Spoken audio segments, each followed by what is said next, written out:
There is something deeply strange about Canada's oldest stone structures. Not the ones built by settlers or colonial surveyors, not the ones catalogued in university textbooks or marked on provincial heritage maps. The other ones, the ones that predate every written record, every oral history that mainstream archaeology has been willing to put a date on. The ones that sit on ridgelines and riverbanks and limestone shelves across Quebec and Ontario and the vast Canadian Shield, arranged in patterns too deliberate to be geological and too ancient to fit comfortably into the story we've been told about who was here first. And now, beneath several of these structures, new ground-penetrating radar surveys have revealed something that nobody was expecting to find. Tunnel networks, chambers, passages cut into bedrock with a precision that suggests not accident, not nature, not the random work of frost and erosion, but intention, human intention, old human intention. If you're watching this to fall asleep, that's exactly why I make these videos. Maybe subscribe and let me know where are you right now and what time is it. Let's begin at the beginning. Not the beginning of Canada as a nation, not the beginning of European contact, but the beginning of the question itself. The question that a small group of researchers, surveyors, and quietly obsessed amateur historians have been asking for decades now. Who built the standing stones and megalithic alignments of eastern Canada, and what are those structures sitting on top of? The word megalith sounds like it belongs in Britain. You think of Stonehenge. You think of the stone circles of Orkney, the dolmens of Ireland, the alignments at Carnac in Brittany, where thousands of massive stones march across the French countryside, in rows so long they disappear over the horizon. You think of something ancient and European, something that belongs to the old world, and not to the forests and river valleys of North America. That assumption, it turns out, may be one of the most consequential mistakes in the history of North American archaeology, because the stone structures of eastern Canada are real. They exist. They have been photographed and surveyed and whispered about in academic corners for more than a century. Some of them are obvious enough that local residents have known about them for generations, referring to them simply as the old walls or the old stones, the way you refer to something so familiar it no longer seems to require an explanation. Others are tucked into woodlands and wetlands that most people never visit, accessible only by canoe or by hours of hiking through terrain that discourages casual exploration. And some of them, particularly the largest and most structurally sophisticated examples, are located in places so remote that the only people who consistently visit them are the researchers who study them and the indigenous communities whose territories they fall within. The discovery that changed the conversation, or rather the discovery that finally forced the conversation into the open after years of being conducted in quiet and at low volume, came from a team of surveyors working in the Quebec Highlands in the early 2020s. They were not looking for tunnels. They were not even primarily interested in the megalithic structures. Their initial survey was focused on subsurface geology, specifically on understanding the bedrock composition and fracture patterns beneath a ridge that had been noted on geological maps but never studied in detail. The ridge happened to pass directly beneath a cluster of standing stones that local people had known about for as long as anyone could remember, stones that earlier visitors had photographed and documented, but that had never been the subject of any serious archaeological investigation. The ground-penetrating radar unit they were using was not unusual equipment.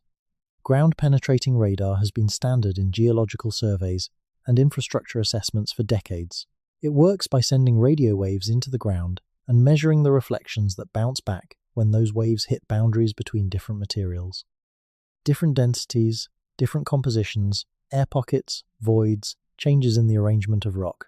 All of these produce different reflection signatures, and a skilled operator can read those signatures the way a doctor reads an X-ray, building a picture of what lies beneath the surface without ever putting a shovel in the ground.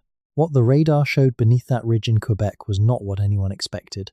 The geological survey was supposed to find bedrock, fractured limestone maybe, or granite, or some mixture of the two. What it found instead, running beneath the base of several of the standing stones and extending outward in multiple directions, was a network of voids. Not random voids of the kind you get from natural cave formation, or frost heave, or the ordinary settling of rock over geological time. These voids had walls. They had floors and ceilings that maintained consistent heights over extended distances. They had what the preliminary report described, with characteristic scientific understatement, as geometrically regular internal dimensions suggestive of intentional modification. In plain language, passages, cut into the rock, running beneath some of the oldest stone structures in Canada, and nobody, until that radar unit swept across that ridge on an otherwise unremarkable afternoon, had known they were there. Word spread slowly at first, the way significant discoveries in archaeology tend to spread when they are inconvenient. A preliminary report was shared among a small circle of researchers. A few careful inquiries were made to provincial heritage offices. A request for follow-up investigation was submitted and then quietly shelved. The researchers who had conducted the original survey moved on to other projects, but several of them kept thinking about what they had seen, kept thinking about those regular dimensions and those geometric walls, and the way the passages seemed to radiate outward from a central point directly beneath the largest of the standing stones. One of them, a geologist who had been doing subsurface surveys across the Canadian Shield for more than 20 years, said something in a private email to a colleague that captured the feeling shared by everyone who had reviewed the data. She wrote that in 2 decades of looking at what lies beneath the surface of ancient landscapes, she had never seen anything that looked so clearly like it had been made rather than formed. Made deliberately, made with purpose, made by hands that knew exactly what they were doing and why. She was not the kind of person who made statements like that lightly. She was the kind of person who spent her career looking for natural explanations for anomalous readings, who defaulted to geology before she defaulted to archaeology, and who understood better than most how easy it is to see intention in the random work of geological time, which is exactly why her assessment carried weight. Not because it was dramatic, but because it came from someone who had spent 20 years trying not to be dramatic about subsurface anomalies, and had simply run out of non-dramatic explanations for what she was looking at. The follow-up surveys that eventually took place, conducted by a slightly different team with more sophisticated equipment and a more careful methodology, confirmed the initial readings. The voids were real, the geometry was real, and the more the team looked, the larger the network appeared to be. What had initially seemed like a few isolated passages turned out to be, as additional survey lines were run across the ridge and into the adjacent terrain, something considerably more extensive. A system of interconnected chambers and corridors running beneath not just the cluster of standing stones where the original survey had been conducted, but beneath a much wider area of the surrounding landscape. And that was when the deeper questions began to surface. Not just who built the tunnels, but what relationship existed between the tunnels and the standing stones above them. Were the megaliths markers, placed deliberately to indicate the locations of the passages beneath? Were they structural elements, keystones or anchor points for whatever construction process had been used to create the underground network? Were they ceremonial, placed above the tunnels as part of a ritual system whose logic we no longer understand? Or were the tunnels and the standing stones parts of the same thing, different aspects of a single architecture whose full purpose we are only beginning to glimpse? Nobody has definitive answers to those questions yet. What we have instead is the beginning of a new kind of inquiry into the deep past of a landscape that has consistently resisted simple explanations. And to understand why the discovery of these tunnels matters so much, and why it has generated such complicated reactions in the academic community, you have to understand the broader context of what we know, and what we have been willing to admit we know, about the megalithic traditions of pre-Columbian Canada. The stone structures of eastern Canada do not appear in most history books. They are not on the itinerary of most heritage tours. They are not discussed in introductory archaeology courses, at least not in any sustained or systematic way. This is not because they are rare. It is not because the evidence for their existence is ambiguous or disputed in any serious empirical sense. It is because they do not fit. They do not fit the timeline that mainstream North American archaeology has spent more than a century constructing, the timeline that says complex, organized stone construction in North America began with certain indigenous cultures in specific locations and spread from those centers in documented ways. The megaliths of eastern Canada suggest a different story, older and less tidy, and the discipline has responded to that suggestion with something that looks, from the outside, remarkably like deliberate avoidance.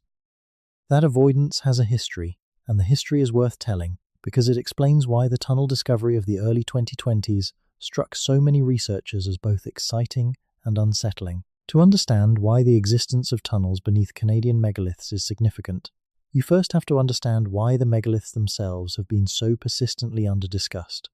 Canada is a vast country. Most of it is wilderness by any reasonable definition of that term, millions of square kilometers of boreal forest and tundra and rock and water that has never been surveyed in any systematic way from an archaeological perspective. Even the more accessible regions, the river valleys and lake shores and coastal areas of the east and west, have been studied only intermittently and often with limited resources. The archaeological community in Canada is relatively small, the country is very large, and the priorities of that community have historically been shaped by assumptions about where the significant sites are likely to be found and what those sites are likely to contain. The assumption that has done the most damage, in the sense of directing attention away from things that deserve it, is the assumption that pre-Columbian North America, outside of Mexico and the American Southwest, and a few other recognized centers of complexity, was a continent of mobile peoples living lightly on the land and leaving behind few durable structures. That assumption is increasingly recognized by the researchers who study it as a product not of evidence but of ideology.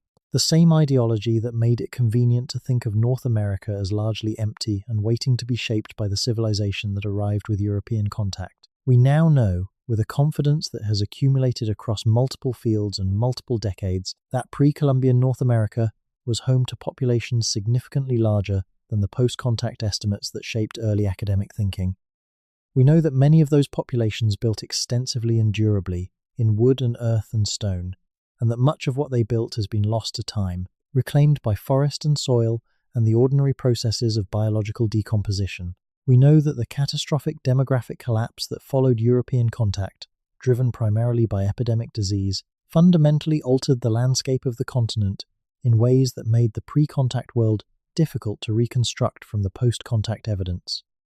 But even accounting for all of that, even granting the genuine difficulties of studying a past that has been partially erased, the stone structures of eastern Canada present a problem that simple omission cannot resolve. Stone does not decompose. Stone does not get reclaimed by forest succession or dissolved by rainfall or consumed by soil bacteria. Stone sits where it was placed, and it sits there for a very long time. And the stones that have been documented across the Quebec Highlands and the shores of the Great Lakes and the river valleys of Ontario and the rugged interior of the maritime provinces have been sitting exactly where they were placed for reasons, and by hands that we are only beginning to seriously investigate. The earliest documented references to unusual stone structures in eastern Canada come from the journals of French missionaries and explorers in the 17th century. Several of these accounts describe encountering arrangements of large stones in the forests and along the river systems of Quebec and the Great Lakes region, arrangements that the indigenous people who lived in those areas were sometimes unable to explain in terms of their own recent history. The structures were old, they said. They were made by people who came before, by the old ones, by the people of an earlier time whose names and ways had been largely forgotten. The missionaries, for the most part, did not pursue these accounts. They were not there to study archaeology. They were there to convert souls, and the stone structures in the forest were not directly relevant to that mission. But the accounts exist, buried in archives in Paris and Quebec City and Ottawa, preserved in the careful Latin and French of men who wrote everything down because they understood that their letters and journals might be the only record that survived. Later, colonial surveyors and naturalists encountered the stone structures more systematically. The Quebec region in particular, with its distinctive landscape of uplifted limestone and granite ridges left by glacial retreat, contains a significant number of standing stones and stone alignments that early surveyors noted in their field journals with a mixture of curiosity and puzzlement. Some of these surveyors tried to measure and describe what they found. Others simply noted the presence of unusual stonework and moved on, because there was so much else to document and so little time to do it. By the late 19th century, when North American archaeology was beginning to develop as a discipline with its own institutions and methodologies, the question of who had built the stone structures of eastern Canada was already a source of quiet controversy. Several early archaeologists and amateur researchers proposed that the structures were evidence of pre-Columbian contact between North America and Europe or the Mediterranean, pointing to stylistic similarities between the Canadian megaliths and structures found in the British Isles and Brittany. These proposals were generally received with skepticism, sometimes with hostility, and the careers of those who advanced them most forcefully were not always well served by doing so. The skepticism was not entirely unreasonable. The history of North American archaeology is littered with claims of pre-Columbian contact that turned out, on closer examination, to be based on wishful thinking, misidentified natural formations, or outright fraud. The discipline developed a healthy suspicion of claims that seemed designed to privilege European origins over indigenous ones, a suspicion that was well-founded, given the ideological context in which much of that early work had been conducted. But healthy suspicion, over time, can calcify into reflexive dismissal. And reflexive dismissal of evidence is not science, regardless of how understandable the reasons for it might be. The result, by the middle of the 20th century, was a kind of institutionalized silence around the megalithic structures of eastern Canada. The structures were there. Researchers who spent time in the relevant landscapes kept encountering them, but they were not being studied in any systematic way, and the academic infrastructure for discussing them, the journals and conferences and grant programs that would make systematic study possible, were oriented toward other questions and other sites. That began to change in the 1980s and 1990s, slowly and unevenly, as a new generation of researchers who were less invested in the old paradigms began to look more carefully at what was actually in the ground across the Canadian landscape. It changed more rapidly in the first 2 decades of the 21st century, as new technologies made it possible to examine landscapes in ways that earlier researchers could not. LiDAR surveys, which use laser pulses to create detailed topographic maps of the ground surface, even through dense tree cover, revealed structural features across eastern Canada that had been hidden by vegetation for decades or centuries. Ground-penetrating radar, as we have already discussed, opened a window into what lay beneath the surface.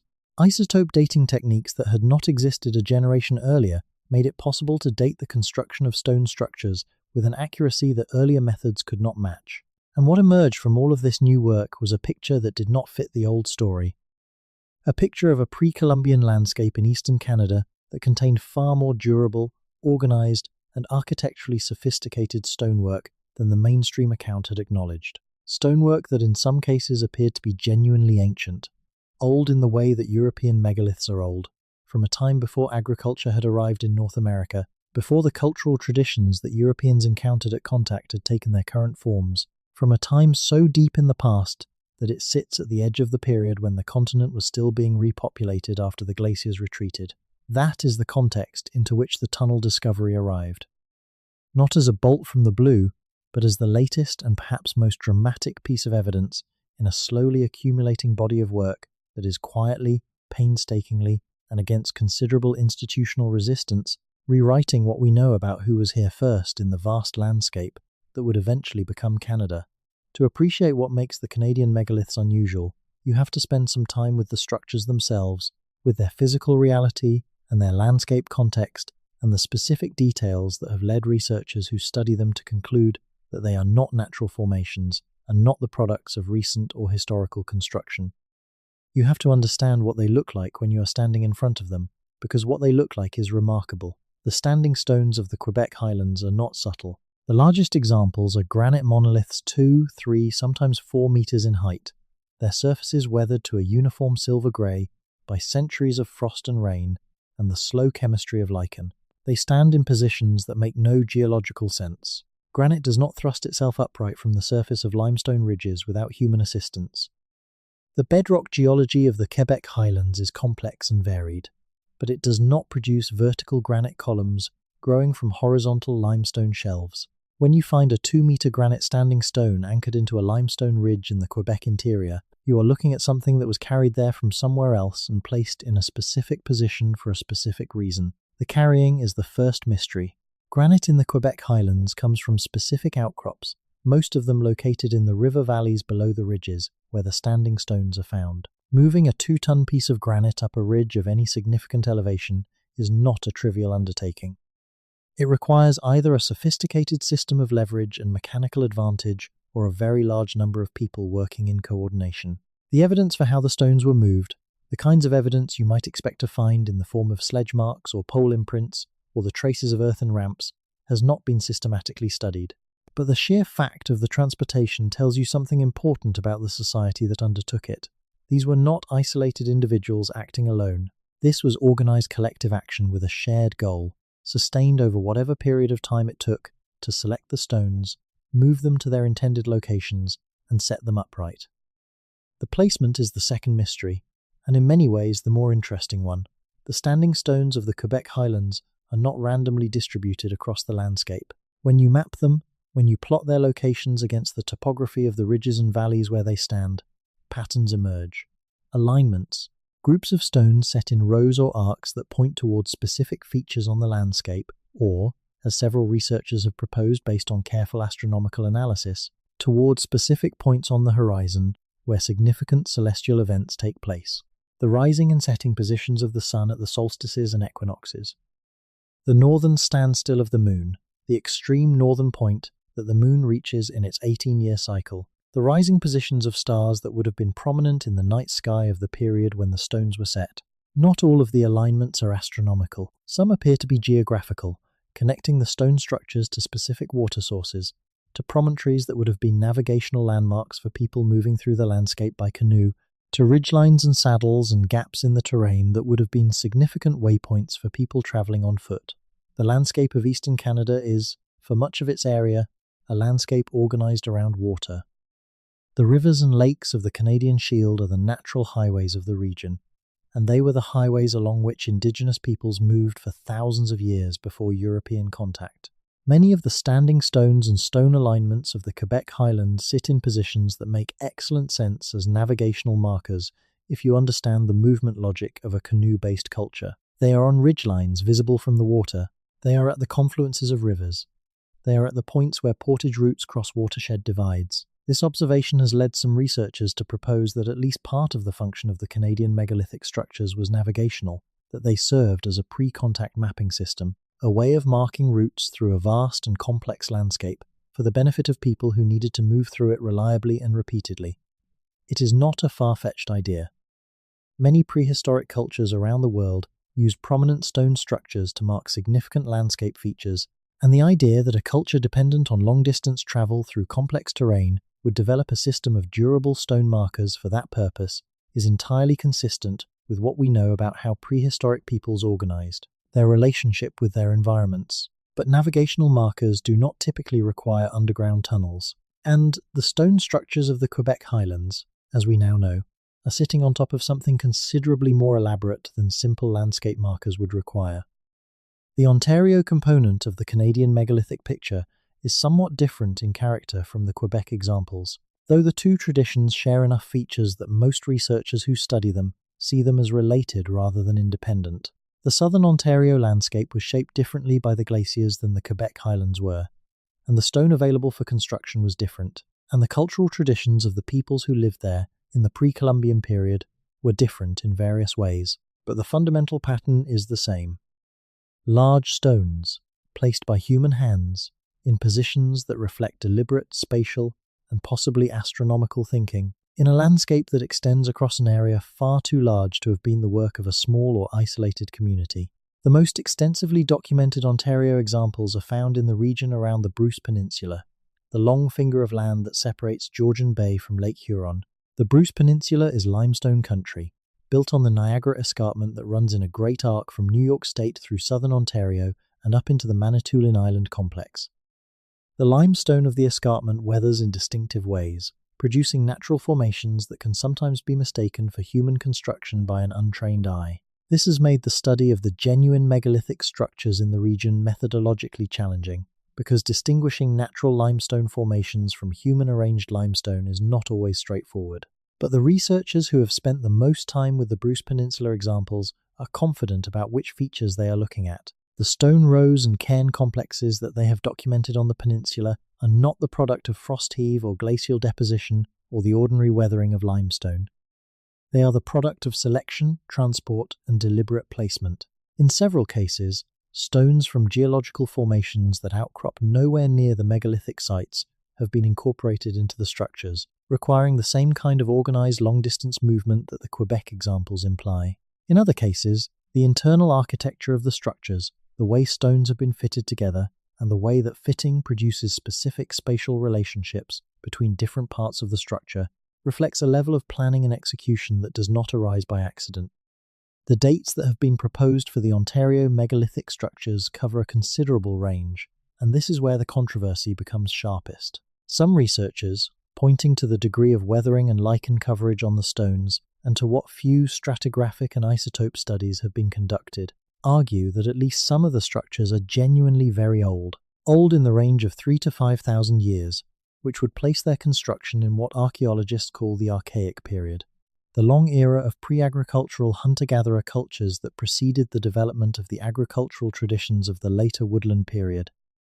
Other researchers, more cautious or more constrained by institutional expectations, suggest that the structures are more recent, products of the historic indigenous cultures that inhabited the region in the centuries before European contact.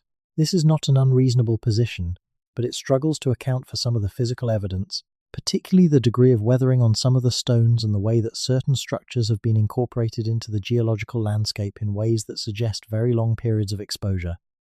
The honest answer, which almost everyone who has looked carefully at the evidence eventually arrives at, is that we do not know with any precision how old the oldest of these structures are, because the dating work that would establish that with any confidence has not been done. The systematic archaeological investigation that would tell us when the stones were placed, who placed them, and what relationship they had to the landscape and to the cultures that came before and after them, that investigation has not happened.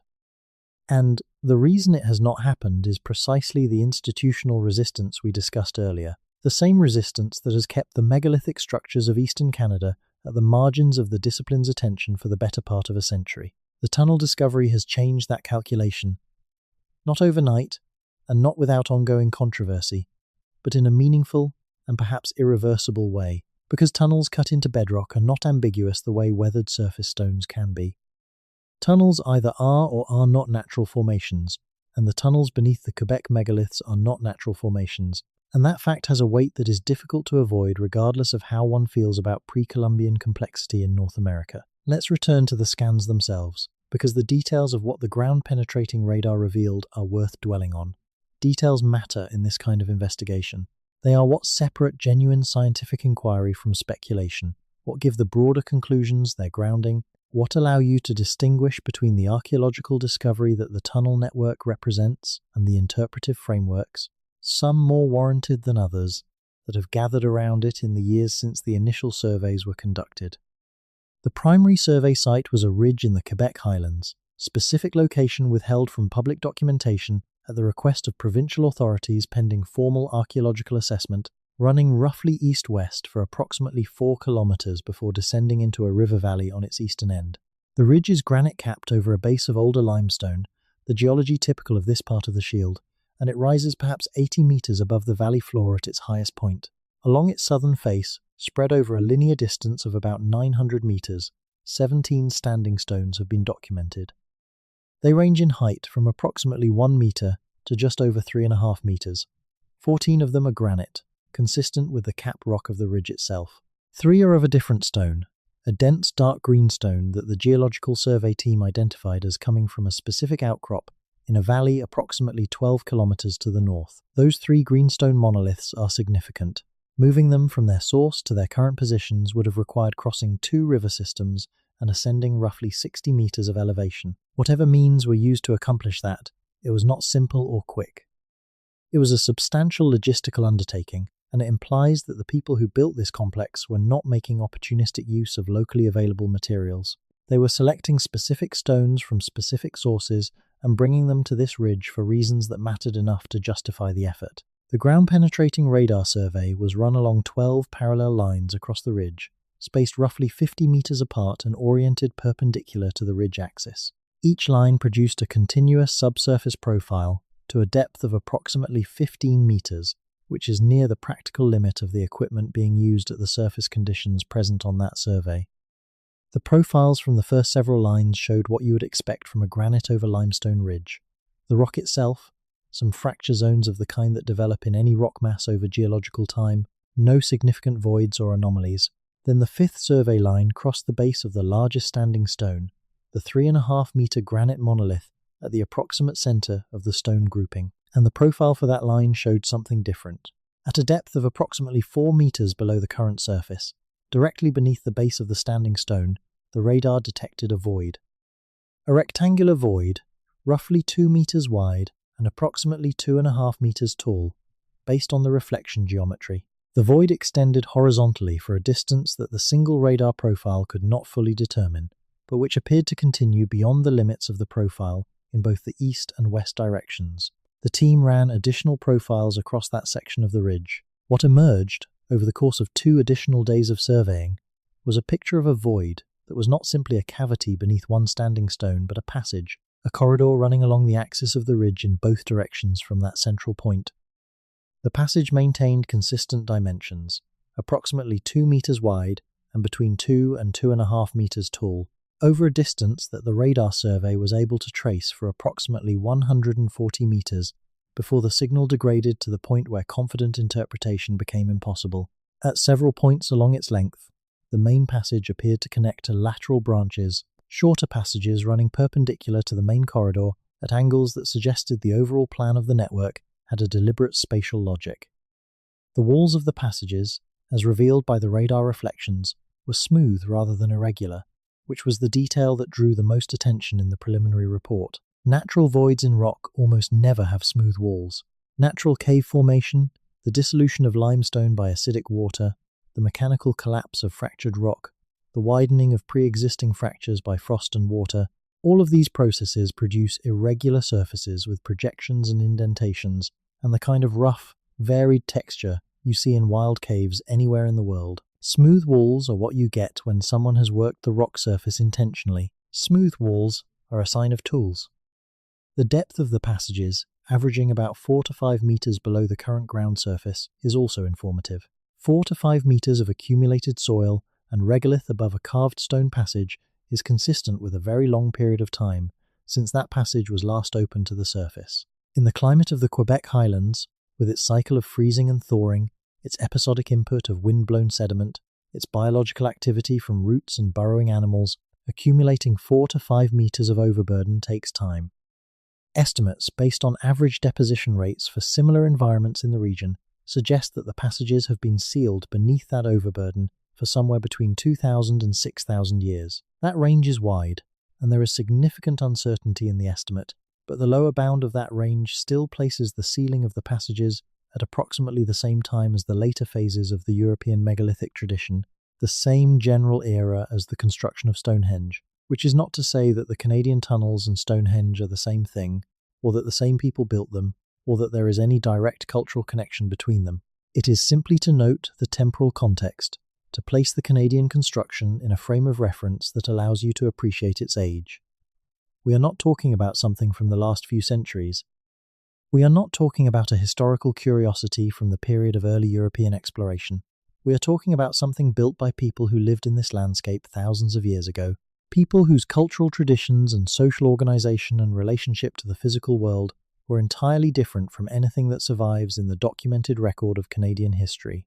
There is one more detail from the scans that deserves particular attention, because it has generated more discussion among researchers than almost any other aspect of the survey findings.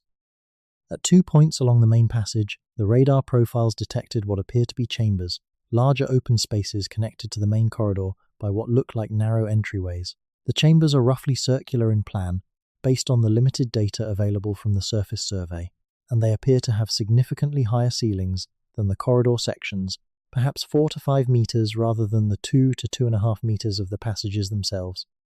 One of these chambers appears to be located almost directly beneath the geometric center of the standing stone grouping above, the point where the arrangement of the stones creates a kind of focal area that several researchers have identified as the probable ritual center of the surface complex. The other chamber is located near the eastern end of the main corridor, close to where the passage system appears to approach the edge of the ridge above the river valley. This positioning has suggested to some researchers that the tunnel network may have had at least 2 distinct types of spaces, a central space associated with the surface monument above, and a terminal space located at the edge of the ridge, where the landscape transitions from high ground to valley floor. What those spaces were used for, what activities took place within them, what objects or materials they contained when they were in use, none of that is currently known. The chambers have not been excavated. They have not been entered. They exist, so far, only as shapes in the radar data, as absences in the rock that tell us something was built here, something that someone thought was worth the extraordinary effort required to create it. But that does not yet tell us what it was for. The architecture of the tunnel network, as much of it as can be understood from the radar data, raises questions that are both practical and profound. Practical questions about how the tunnels were made, what tools were used, how the spoil from the excavation was disposed of, how the work was organized and directed. And profound questions about what kind of society produces this kind of underground infrastructure What beliefs or values or practical necessities drive people to invest enormous collective labor in spaces that the living cannot easily inhabit? Let us start with the practical questions, because they are more tractable and because answering them gives us a clearer picture of who we are dealing with. Cutting tunnels into granite and limestone is not a trivial undertaking, even with modern equipment. With the tools available in pre-Columbian North America, it would have been extraordinarily demanding work. The stoneworking traditions of the pre-Columbian Northeast used a range of techniques depending on the material being worked and the purpose of the work. For large structural stones, the primary technique was pecking, the repeated striking of a harder stone against the working surface to gradually remove material in small chips. This is slow work, hours to remove a few centimeters from a hard granite surface, but it is effective, and it requires no imported materials beyond the hammerstone itself. For more precise work, for creating flat surfaces or defined edges, a combination of pecking and abrading was used, with the abrasion accomplished by rubbing the work surface with a harder stone and abrasive medium, often wet sand, to gradually smooth and shape the material. This technique produces the kind of smooth surfaces that the radar data suggests are present on the tunnel walls, and it confirms that the builders of the Canadian passages had access to and skilled use of the stoneworking techniques that would have been required to produce them. The question of spoil disposal is interesting. When you cut a tunnel into rock, you generate a very large volume of fragmented material, gravel and chips and dust that has to go somewhere. In modern tunneling, this material is hauled out and disposed of at surface. In pre-Columbian tunnel construction, the same basic logic would apply, but the logistics would be considerably more demanding. Moving broken stone out of a tunnel whose passages are roughly 2 meters wide, through an entrance that was presumably somewhat constrained, using only human labor and whatever basket or container technology was available, is hard work.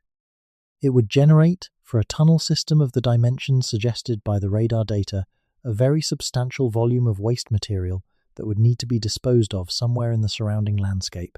This is actually useful from an archaeological perspective, because waste material from stoneworking tends to survive in the archaeological record reasonably well. If you knew where to look for it, the debris from the tunnel construction might still be present somewhere in the vicinity of the tunnel entrance, buried under subsequent accumulation or deposited in a location that was convenient for the builders. Finding that debris and being able to study it directly would tell you a great deal about the construction process, the tools used, the order in which different parts of the tunnel were created. It would also potentially provide datable material that could establish the construction period with much greater precision than the indirect inference from deposition rates above the tunnel ceiling. The entrance to the tunnel system is one of the most pressing unknowns. The radar data suggests a large and geometrically regular underground network, but it does not directly reveal how that network was accessed from the surface. Somewhere on that ridge, or possibly in the valley below it, or on the slope connecting the two, there was an entrance, a point where the underground world and the surface world were connected. That entrance was either deliberately sealed at some point in the past, which would explain why it is not visible today and why the tunnels have accumulated their overburden of soil and sediment, or it was not sealed but has simply been obscured by thousands of years of natural processes. Several researchers who have reviewed the radar data have proposed locations where the entrance might be found, based on the geometry of the underground plan as far as it can be understood. The most promising candidate is a location near the eastern end of the main corridor, close to where the passage system approaches the edge of the ridge, in the vicinity of the chamber detected near the valley-facing side of the ridge. This location would have made practical sense for a tunnel entrance, providing access from the valley below via a path up the ridge slope, which would have been the natural approach for people coming from the river network that runs through the valley. Archaeological examination of that area, which has not yet been conducted as part of any formal investigation, might reveal the entrance itself, or might reveal the traces of the entrance in the form of disturbed soil or worked stone at the surface. Whether that examination will be permitted and funded and conducted is a question that is currently caught in the complex intersection of provincial archaeology regulations, indigenous community interests, and the institutional politics of academic archaeology in Canada. The structural integrity of the tunnel system is another practical consideration that bears on the question of how it was built and how long it has survived. Rock tunnels can collapse. They can fail through a process called spalling, where surface layers of rock detach under the influence of temperature changes or internal stress. They can fail through the erosion of softer material between harder layers that ultimately removes the support for a ceiling or wall. They can fail through seismic events, which in the Quebec region are relatively common given the ongoing adjustment of the crust in response to the removal of glacial ice loads. The fact that the tunnel system detected by the radar appears to be structurally intact after what may be several thousand years is in itself informative. It tells you that the builders chose their location carefully, selecting rock that would maintain its integrity over long periods and in the prevailing conditions of the region. It tells you that the dimensions they chose for their passages, roughly 2 meters wide and 2 to 2.5 meters tall, were within the stable range for unlined excavations in the rock type they were working. And it tells you that whatever happened to seal the tunnels from the surface, whether deliberate infilling or natural accumulation of sediment, happened gradually enough and completely enough that the passages have been protected from the worst of the weather-driven erosion that would otherwise have degraded their walls and ceilings over time. The builders knew their geology, they knew their materials, they were not improvising, they were working from a body of practical knowledge about how to cut stone, how to maintain structural stability in underground construction, and how to select locations that would serve their purposes over the long term. That knowledge had to come from somewhere, had to be developed and refined over time, had to be passed from one generation to the next in a tradition of underground construction that we have not, until now, recognized as existing in pre-Columbian Canada. And here is where the tunnel discovery connects to a broader question that has been circulating in North American archaeology for several decades now, largely below the surface of mainstream academic discourse, but with increasing momentum. The question of whether North America, in the millennia before European contact, was home to a tradition of megalithic and underground construction that was more widespread, more sophisticated, and more culturally significant than the mainstream account has been willing to acknowledge. The evidence for such a tradition is not confined to Canada. It extends south and west across the continent, appearing in forms that vary with local geology and local cultural traditions, but that share enough structural and contextual similarities to suggest a common root. In New England, where standing stones and stone chambers have been documented by researchers for several decades, the debates about authenticity and age that have surrounded the Canadian examples have played out in parallel fashion, with similar results. Structures that resist easy natural explanation, institutional reluctance to engage with them seriously, and a small but growing body of careful research demonstrating that at least some of them are genuinely pre-colonial in origin. In the American Midwest, where earthen mound construction has been accepted as a major pre-Columbian tradition, recent work has revealed that many mound complexes also incorporate stone elements, some of which may predate the earthen construction above or around them, suggesting a deeper tradition of organized stoneworking reaching back into the Archaic period. And in the Great Lakes region, where the cultures of the Canadian Shield met the cultures of the Eastern Woodlands in a long zone of interaction and exchange, the evidence for pre-Columbian stone construction complexity is particularly suggestive. The copper trade that radiated out of the Lake Superior region for thousands of years before European contact, distributing old copper artifacts across a continental network stretching from Canada to the Gulf of Mexico, is one of the most thoroughly documented examples of long-distance pre-Columbian exchange in North America. The same cultural networks that moved copper also moved ideas, and among those ideas may have been the architectural and engineering knowledge required to build the kinds of structures we are discussing. The question of who built the tunnels is the most contested aspect of the entire discovery, and it is the aspect most susceptible to the kind of interpretation that ranges from the carefully evidenced to the wildly speculative. So let us be methodical about it. Let us look at what the evidence actually constrains, what it makes more or less likely, and where genuine uncertainty ends and wishful thinking begins. The first thing to establish is what the tunnels are not. They are not natural geological formations that have been misidentified. The radar data is clear enough on this point that even the most skeptical reviewers of the preliminary survey have acknowledged it. The geometry is too regular, the dimensions too consistent, the walls too smooth for any natural process to have produced them. They are artificial. They were made by people. That much is not seriously disputed.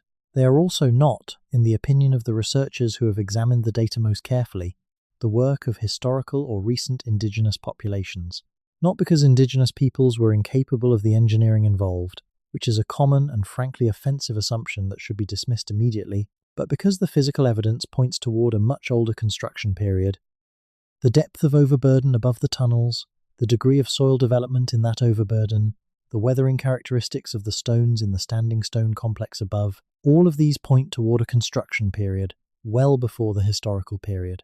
The historical indigenous cultures of the Quebec region, while sophisticated in many ways and certainly capable of large-scale organized projects, did not, according to the available archaeological record, engage in the kind of underground stone construction that the tunnels represent. This is not to say that the indigenous peoples of the region have no relationship to the tunnel complex. The oral traditions of several First Nations communities whose traditional territories overlap with the survey site contain accounts of underground spaces associated with ancient stone structures, and those accounts deserve to be taken seriously both as potential sources of information about the tunnels and as part of the broader question of who has the right to speak about and make decisions regarding the site. We will return to those oral traditions at length because they are among the most important evidence we have. But the constructors themselves, the people who cut these passages into the bedrock and raised the standing stones above them, appear to have lived in a period that predates the historical indigenous cultures of the region by at least 1,000 years and possibly several thousand, which raises the obvious question: who was living in the Quebec Highlands 2, 3, 4, or 5,000 years ago? The archaeological record for the Quebec region in the period from roughly 5000 BCE to 1000 BCE, the range that encompasses most of the plausible construction windows for the tunnel system, is fragmentary but not empty. The people who lived in that time and place were hunter-gatherers, as far as the evidence shows, organized in bands that moved seasonally through territories defined by the watersheds and lake systems of the Canadian Shield. They used a lithic technology characterized by specific styles of projectile points and tool forms that archaeologists have grouped into several overlapping traditions, including the Laurentian Archaic, which was broadly distributed across the northeastern part of the continent, and several more regionally specific variants. The Laurentian Archaic people are known primarily from their burials, which have been found across a wide swath of the northeastern interior, and from their campsites, which tend to be located on lake shores and river terraces, and to contain the characteristic debris of a mobile hunting and gathering economy. What they are not known from, in any substantial way, is monumental construction. The mainstream archaeological characterization of the Laurentian Archaic does not include standing stones or underground tunnels.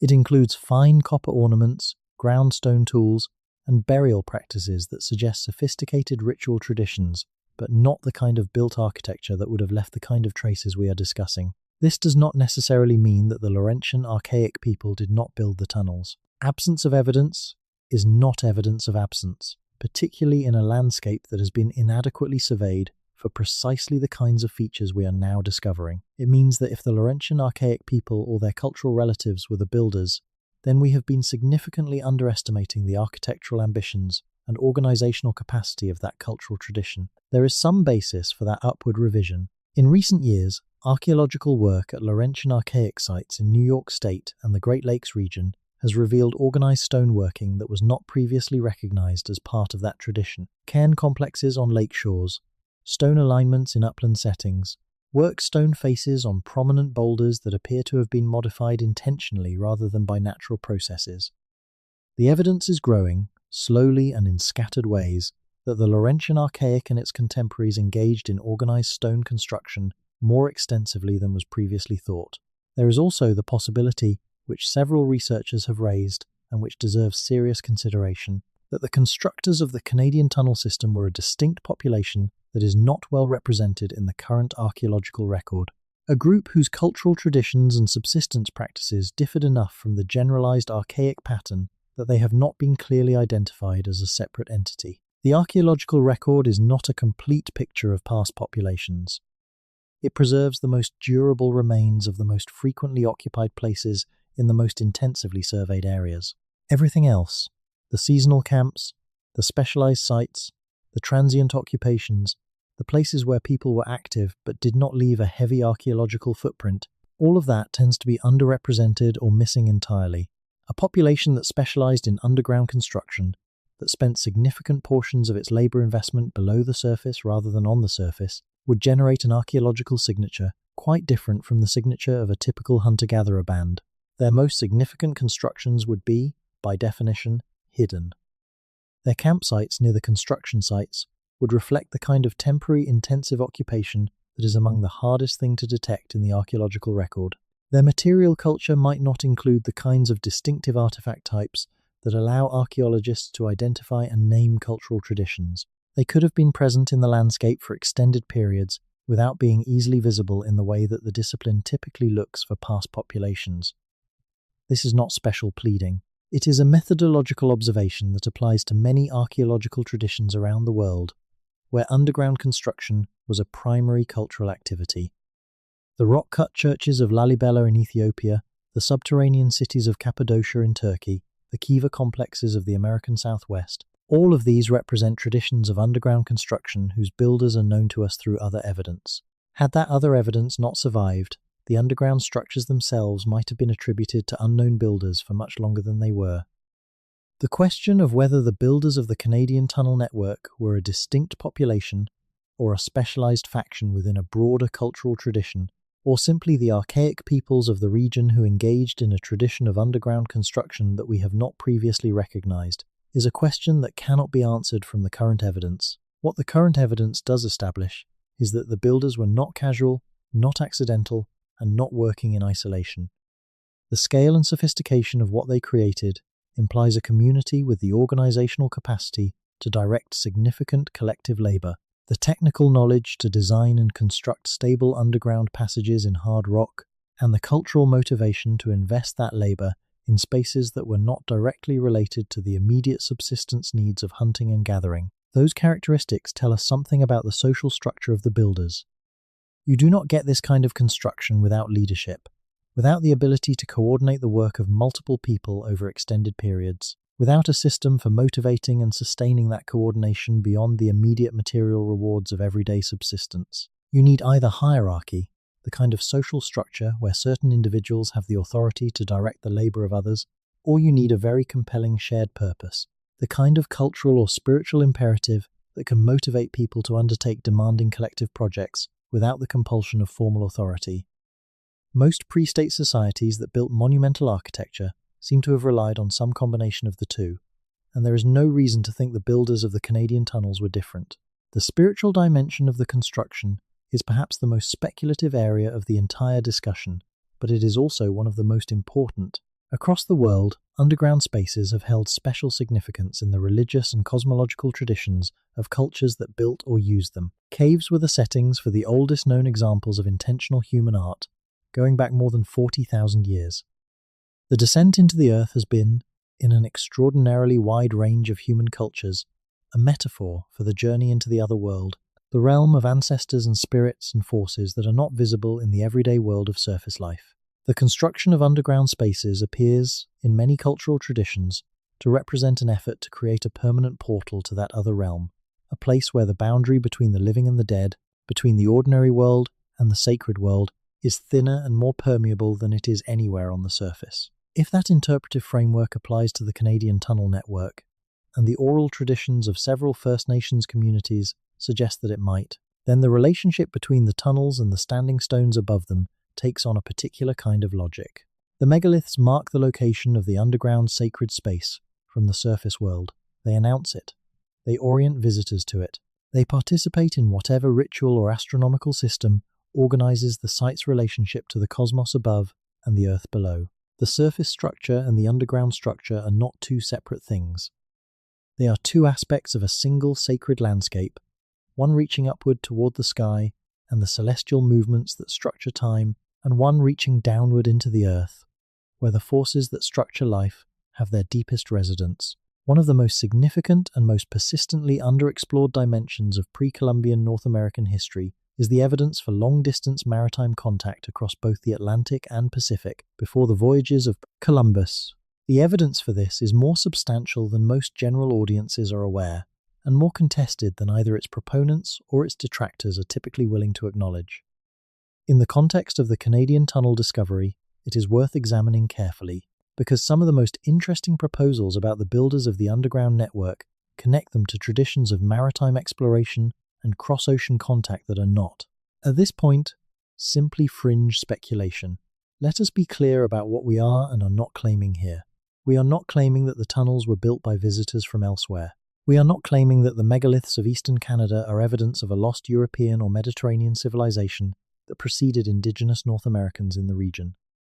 Those claims, which appear in various forms in popular literature and on certain corners of the internet, are not supported by the archaeological evidence, and in many cases reflect ideological assumptions about who could and could not have built complex things in the pre-Columbian Americas that are frankly racist in their implications.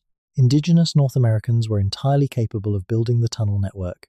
The question of who specifically built it is separate from the question of whether the building required help from across the ocean. What we are claiming, or more precisely what the evidence suggests, is that the pre-Columbian Northeast was not as isolated from the broader North Atlantic world as the mainstream historical account has implied. Several lines of evidence point in this direction, and while each line taken individually might be dismissed as ambiguous or coincidental, together they paint a picture that is difficult to ignore. The first line of evidence is botanical. The presence of certain Old World plant species in pre-Columbian North American contexts, documented in indigenous botanical traditions and in archaeobotanical samples from pre-contact sites, suggests a degree of plant exchange across the Atlantic that is difficult to explain without some form of contact. The most well-known example is the sweet potato, which was present in Polynesia before European contact, and which genetic analysis has confirmed was transported there from South America, requiring a trans-Pacific voyage at some point in the pre-Columbian period. Similar but less thoroughly investigated cases exist for several plant species that appear in North American contexts, at dates that predate any documented European contact. The second line of evidence is genetic. Ancient DNA studies have, in the last decade, produced several surprising results regarding the ancestry of pre-Columbian North American populations. Among the most interesting are studies that have identified genetic signatures in certain indigenous North American populations that appear to include small percentages of ancestry from populations outside the Americas. These signatures are contested and their interpretation is debated, but they do not go away when the methodology is refined. They suggest, to at least some researchers, that there were genetic exchanges between North American and transatlantic populations at some point in the pre-Columbian period. The third line of evidence is artifactual.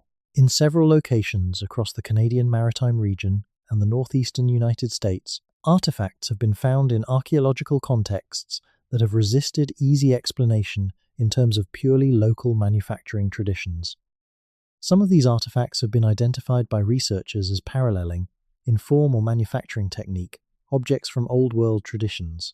The most famous example is the so-called Bat Creek Stone from Tennessee, an artifact bearing an inscription that some scholars have argued is in an ancient Semitic script, though the interpretation is contested. Less well known, but in some ways more interesting, are a scattered number of metal objects, some of bronze and some of copper alloys, with compositions that do not match local copper sources, that have been found in northeastern North American contexts dating to the late pre-contact period. None of this is to say that the builders of the Canadian tunnel network sailed from Europe. It is to say that the pre-Columbian North Atlantic was a space with more movement across it than the traditional account acknowledges, and that the cultural traditions that produced the tunnel network may have been in contact, directly or through chains of intermediate exchange, with traditions from elsewhere in the world. The megalithic construction traditions of the European Atlantic coast, the standing stone complexes of Brittany and Britain and Ireland, are some of the most extensive and sophisticated examples of pre-agricultural monumental stone construction in the world. If there was contact of any kind between the peoples of the European Atlantic coast and the peoples of the North American Atlantic coast, even contact as indirect as the exchange of ideas through intermediate populations, some of those traditions might have made the crossing. The indigenous peoples of the Canadian Maritime region were, and are, accomplished seafarers. The Beothuk of Newfoundland, the Mi'kmaq of Nova Scotia, and the Gulf of Street, Lawrence, the Maliseet, and Passamaquoddy of the Bay of Fundy, all of these nations had sophisticated maritime traditions that extended back well before the historical period. The Mi'kmaq in particular maintained a tradition of long-distance open ocean travel that allowed them to reach destinations hundreds of kilometers from their home territories. Their birch bark canoes, often described as inadequate for ocean travel by early European observers who were judging them against European standards of ocean-going vessels, have been shown by modern experiments to be capable of remarkably extended ocean passages in appropriate weather and sea conditions. There is a school of thought in the study of pre-Columbian North Atlantic contact that proposes not a single dramatic voyage of discovery, like the kind that populated the popular imagination of 19th century historians, but a centuries-long tradition of incremental exploration, of the kind of seasonal or episodic range extension that characterizes the behavior of skilled maritime peoples everywhere in the world. Under this model, North American peoples were not passive recipients of Old World influence, but active participants in a North Atlantic world of exchange and interaction that predated Columbus by centuries or millennia. The tunnel network may fit into this picture, not as evidence of influence from outside, but as one of the most impressive examples of a specifically North American tradition of organized construction whose full extent and sophistication we are only beginning to understand. The people who built those tunnels were capable of long-distance coordination, large-scale labor organization, and sophisticated engineering. They were people who could, if they chose to, range widely across the North Atlantic world. The question of whether they did so, and what they brought back from wherever they went, is one that the tunnel discovery cannot answer directly, but that it makes considerably more interesting to ask. The maritime archaic tradition of the Canadian Northeast is worth considering at length in this context, because it is one of the most remarkable but underappreciated cultural traditions in pre-Columbian North America, and because its geographic range and temporal span make it a plausible ancestor for the building tradition we are trying to understand. The maritime archaic flourished from roughly 7000 BCE to 1500 BCE, a period of 5,500 years that makes it one of the longest-lived archaeological cultures in North America. During that period, maritime archaic peoples occupied a territory stretching from Labrador to Maine, exploiting the rich marine resources of the North Atlantic coast with a sophistication that was, by any measure, extraordinary. They hunted whales and walruses from watercraft. They developed a ground slate technology that produced some of the finest stone tools in pre-Columbian North America. They maintained long-distance exchange networks that moved valued materials across hundreds of kilometers of difficult terrain. And they buried their dead with a ceremonialism that speaks to a rich and complex ritual life, including the use of red ochre in burials that has parallels in Old World megalithic traditions going back to the Paleolithic. The maritime archaic is not well known outside of archaeological circles, partly because most of their sites are now submerged under the waters of the rising post-glacial sea, and partly because the cultures that followed them in the region, the Dorset and Thule people from the north, the woodland cultures from the south, have attracted more sustained scholarly attention. But their cultural sophistication, their geographic range, their technical capabilities, and their temporal overlap with the proposed construction period of the Canadian tunnel network make them an extremely interesting candidate for the building tradition we are investigating. Whether the maritime archaic people built the tunnel complex, or whether it was built by their contemporaries in the interior of the continent, who had different subsistence strategies but may have been connected to the coastal tradition through exchange and interaction, is a question that requires more investigation to answer. But the maritime archaic tradition establishes, beyond reasonable doubt, that the pre-Columbian Northeast was home to cultural traditions of genuine complexity and long duration, traditions capable of the kind of organized large-scale activity that the tunnel network represents. The tunnel discovery did not arrive in a vacuum. It arrived in a context shaped by decades of contested evidence, institutional politics, and the peculiar way that North American archaeology has historically managed discoveries that challenge its foundational assumptions. To understand why the tunnel story is not better known, why it is not on the front page of every newspaper in Canada and the subject of every archaeology documentary currently in production, you have to understand something about how the discipline handles inconvenient findings. The word suppression is perhaps too strong, in the sense that it implies a formal conspiracy of silence organized by identifiable individuals with deliberate intent. The reality is more diffuse and in some ways more troubling than a simple conspiracy, because it does not require anyone to actively lie or to cover anything up. It operates through the ordinary mechanisms of institutional conservatism, through peer review processes that are, by design, skeptical of claims that contradict established frameworks, through funding structures that direct money toward questions considered significant within those frameworks and away from questions that challenge them, through the social dynamics of academic communities where careers are built on incremental contributions to accepted paradigms and where heterodox proposals can be career-limiting. The result is what the sociologist of science Thomas Kuhn described as normal science. The period between paradigm shifts, when the discipline operates within a framework that it treats as largely settled and devotes its energy to filling in details rather than questioning fundamentals. Normal science is productive and necessary. It is how scientific knowledge accumulates in the vast majority of cases. But it can also be blind, and it can be blind for a very long time, especially when the anomalies that challenge the established paradigm are inconvenient, not just scientifically, but politically. In North American archaeology, the politics of pre-Columbian complexity are particularly fraught. The history of the discipline is entangled with the history of colonialism in ways that are difficult to fully disentangle. Early archaeological frameworks were constructed by researchers who operated within a colonial context and who, often unconsciously but sometimes deliberately, shaped their interpretations of the archaeological record in ways that aligned with colonial assumptions about who could and could not have produced sophisticated cultural achievements. The narrative of the primitive, nomadic, Native American, lacking in architectural ambition or social complexity, was not simply a neutral description of the archaeological record. It was an ideologically convenient narrative that made the dispossession of indigenous peoples seem less morally problematic than the reality. That narrative has been substantially revised over the past few decades, as new evidence and new interpretive frameworks have emerged, and as the archaeological community has become more self-critical about the ideological dimensions of its earlier work.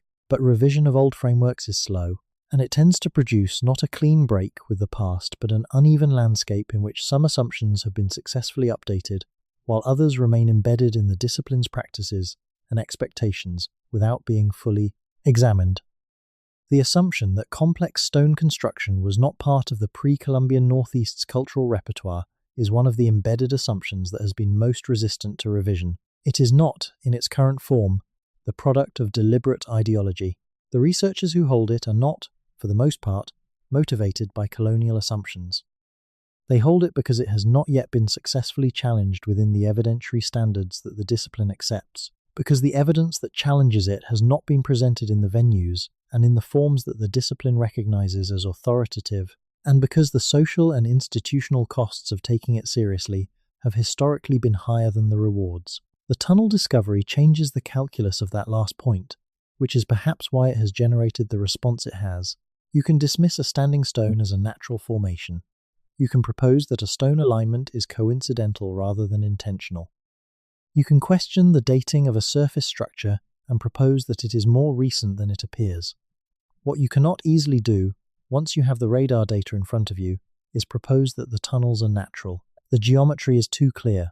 The consistency is too consistent. The smooth walls are too smooth.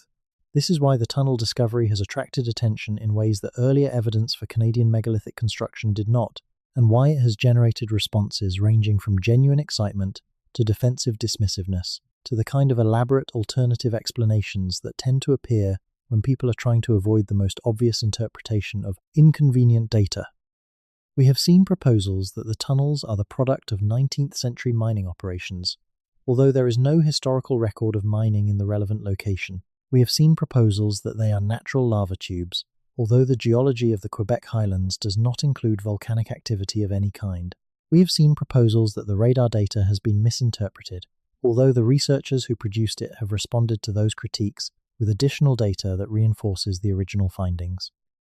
What we have not seen from the mainstream archaeological community is a sustained engagement with the possibility that the tunnels are exactly what they appear to be: ancient underground construction of considerable sophistication in a location where ancient underground construction was not supposed to exist.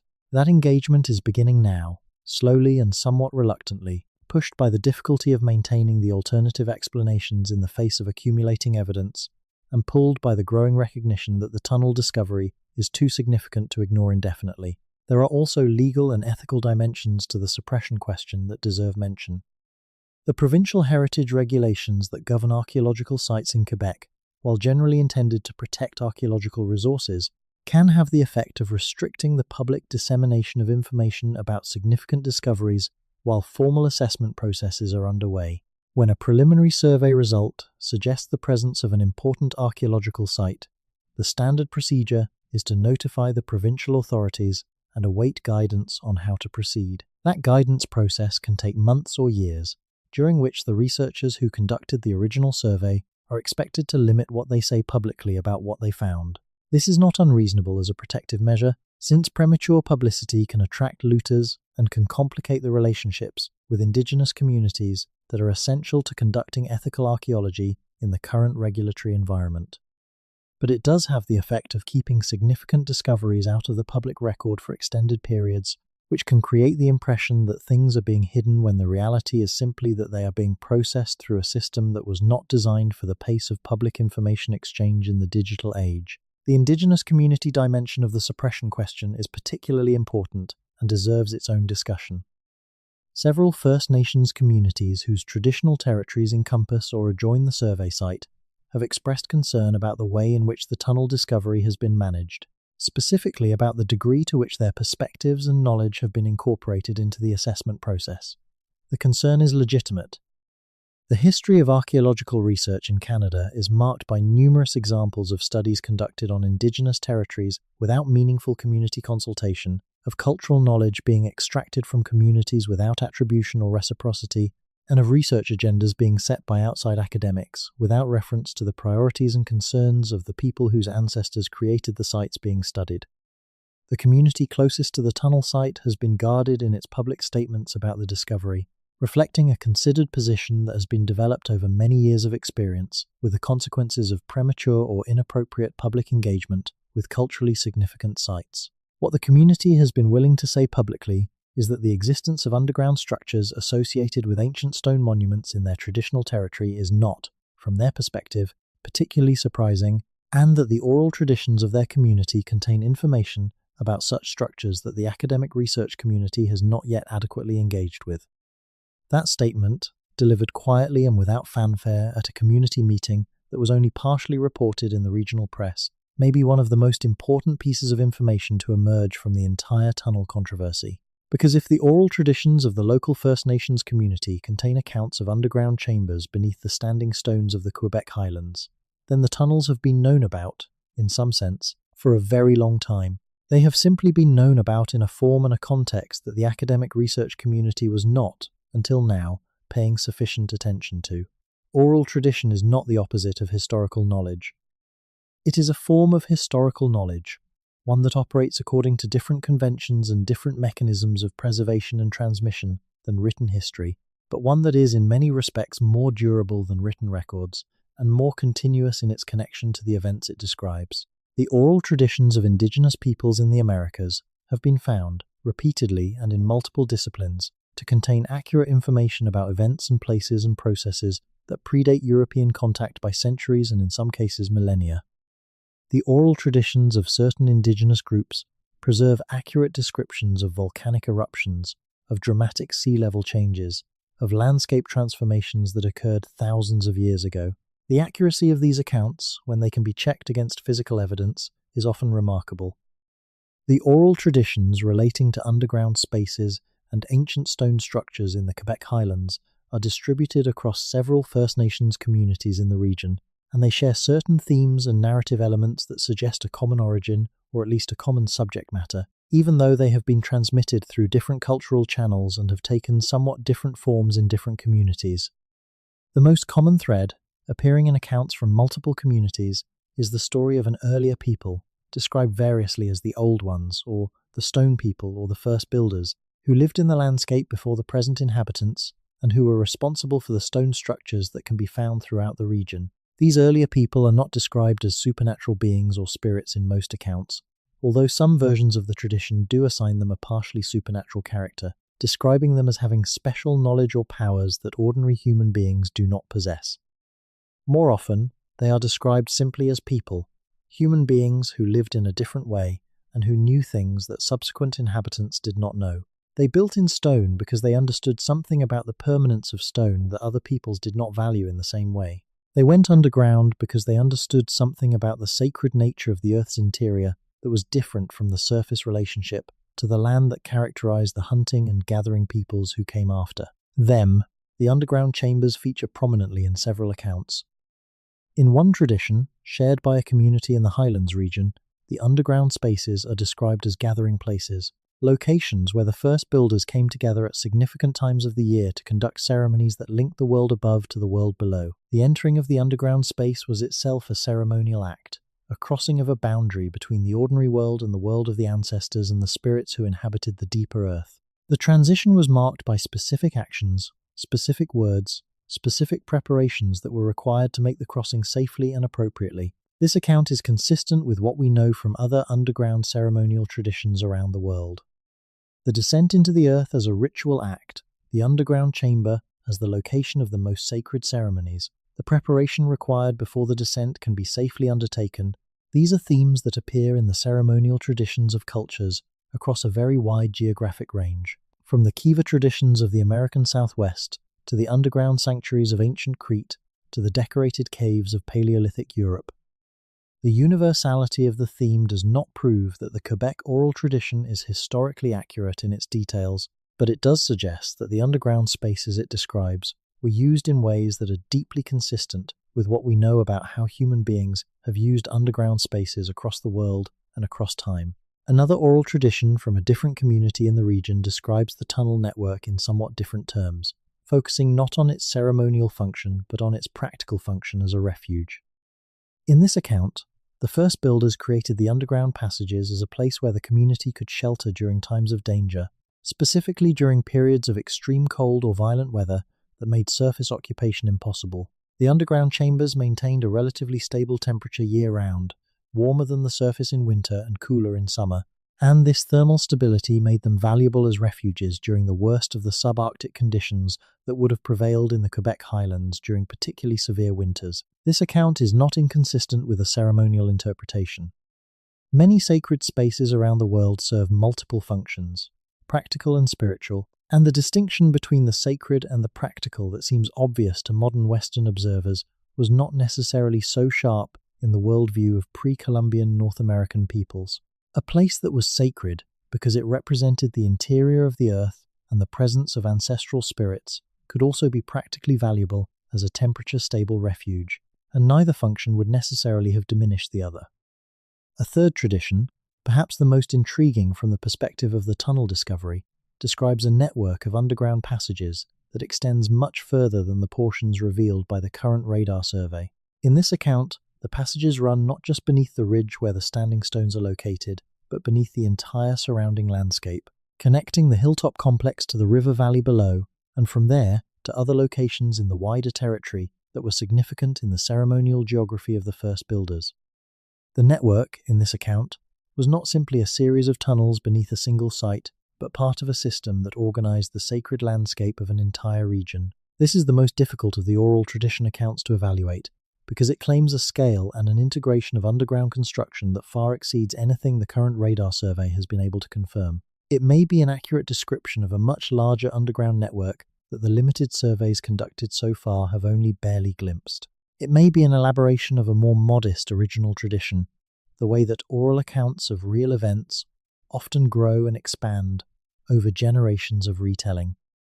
It may be a mythological framework within which the real underground structures have been placed, giving them meaning within a cosmological system that extends well beyond their physical boundaries. Any of these possibilities is consistent with the data we have. The current surveys have covered only a small fraction of the landscape that would need to be surveyed to test the claim of an extended underground network, and the results of those limited surveys have been sufficiently surprising that the claim of a larger network cannot be dismissed as implausible. The oral tradition may be telling us something about the full extent of what was built that the radar data has not yet been able to confirm. The stone people themselves, the first builders of the oral tradition, are described in ways that make them recognizably human, but culturally distinct from the peoples who followed them in the region. They are said to have organized their communities differently, to have had different relationships to territory and to the land, to have practiced a spirituality that was more oriented toward the earth and less oriented toward the sky than the traditions of the later peoples. They knew things about stone, about how it could be worked and shaped and how it responded to heat and water and the pressure of the earth above, that other peoples did not know. Their knowledge of underground spaces, the temperatures and air flows and geological properties of the subterranean world was extensive and sophisticated. They are also described, in most accounts, as having departed, not as having been destroyed or driven out, though some versions of the tradition do include an element of conflict with later arriving peoples, but as having moved on, as having gone somewhere that the later inhabitants of the region did not know about or could not follow. In some accounts, they went into the earth and did not return. In others, they travelled north, into the territories of permanent cold and darkness beyond the tree line, where ordinary human beings could not follow. In others still, they simply disappeared, the way things sometimes disappear in the way of oral tradition, absorbed back into the landscape that had always been their real home. The disappearance of the first builders from the landscape, whenever and however it happened, may be part of the reason that the tunnel network was sealed rather than maintained. If the people who built the tunnels and understood their purpose and knew how to use them safely were no longer present in the landscape, the tunnels themselves would have been abandoned. Over time, the entrances would have deteriorated and collapsed or been deliberately blocked by later inhabitants who did not understand what the spaces were for and who found the open entrances potentially dangerous. The standing stones above would have remained because stone is permanent and because the later inhabitants of the landscape may have recognized the stones as markers of significance, even without understanding what lay beneath them, and the traditions that associated the stones with an earlier people and with underground spaces would have been maintained in oral form even as the physical access to those spaces was lost. This would explain the pattern we observe. Standing stones that have been in the landscape long enough to be incorporated into the oral traditions of many generations of indigenous peoples, underground tunnels that have been sealed long enough to accumulate meters of overburden above them, and oral traditions that describe the relationship between the two in terms that are consistent with what the radar surveys have revealed, but that were never checked against the physical evidence until the surveys made that checking possible. The relationship between the oral traditions and the physical evidence is, in this light, exactly what you would hope for from a historical record preserved in two different media. They corroborate each other without being identical. The oral tradition describes the general character of the underground spaces and their cultural significance. The radar data confirms the existence of those spaces and provides physical details that the oral tradition does not include. Neither source is complete on its own.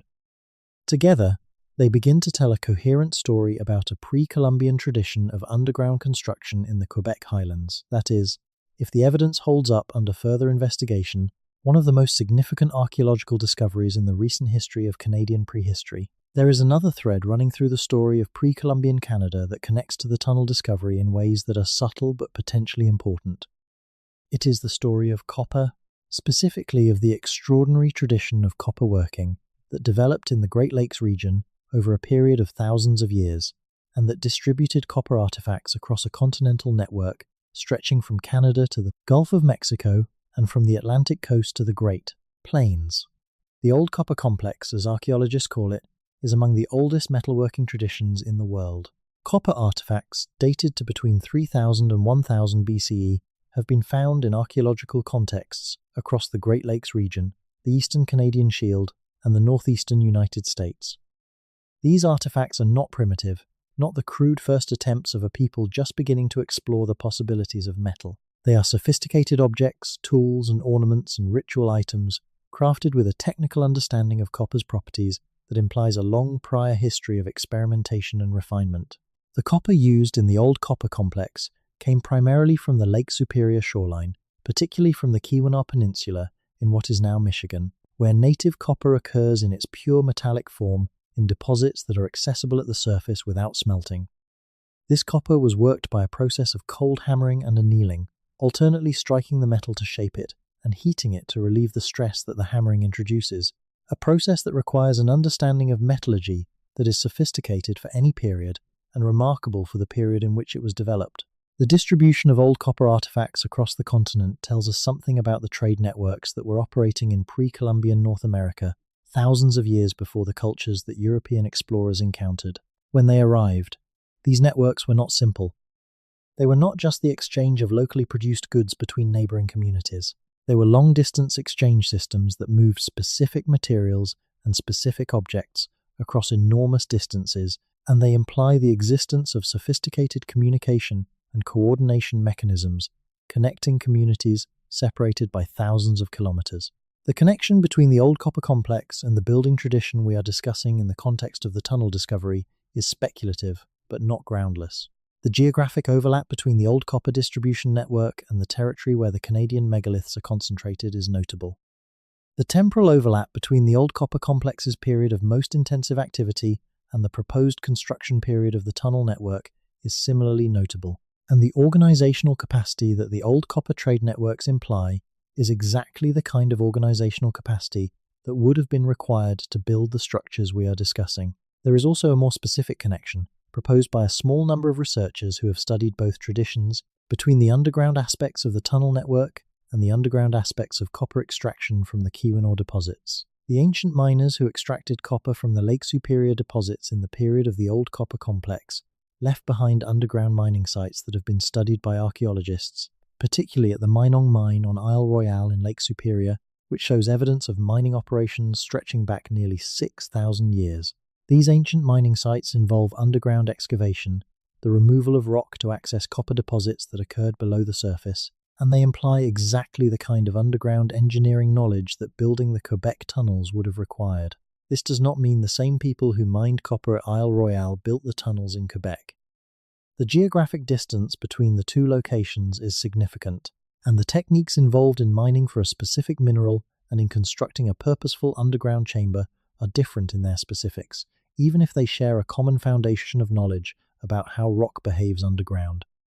But it does suggest that the knowledge base required for underground construction was present in the pre-Columbian Northeast, that it had been developed over a very long time in the context of activities that were economically essential rather than purely ceremonial, and that the dissemination of that knowledge through the trading networks of the old copper complex and its successors could have carried it across a wide geographic area. The ceremonial dimensions of copper in pre-Columbian North America are as important as its practical dimensions. Copper was not simply an economically valuable material. It was a sacred material, one that carried spiritual significance in many of the cultures of the northeastern interior. Copper objects were placed in burials. Copper ornaments marked individuals of high status or spiritual authority.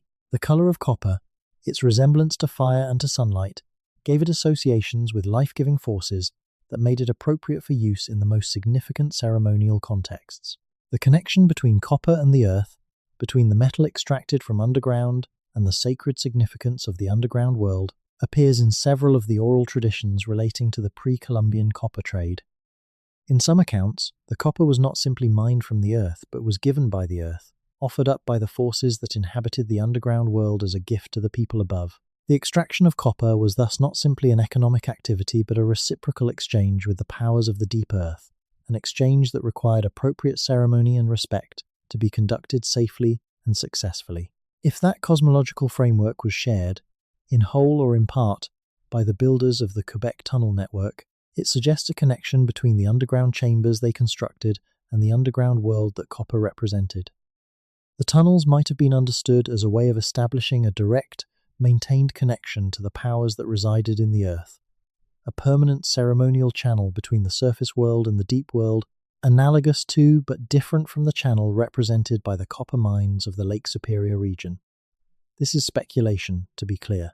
We do not have direct evidence from within the Quebec tunnels of copper artifacts or of copper use in the ceremonies conducted there, because we have not yet been inside the tunnels to examine their contents. But the broader cultural and cosmological context in which copper and underground space were connected in pre-Columbian northeastern North America is well enough established in the archaeological and ethnographic record to make the speculation worth taking seriously. There is also a practical connection between copper and stone construction that deserves mention. Copper tools, specifically copper chisels and gouges, are among the most effective implements available in a pre-Columbian context for working stone.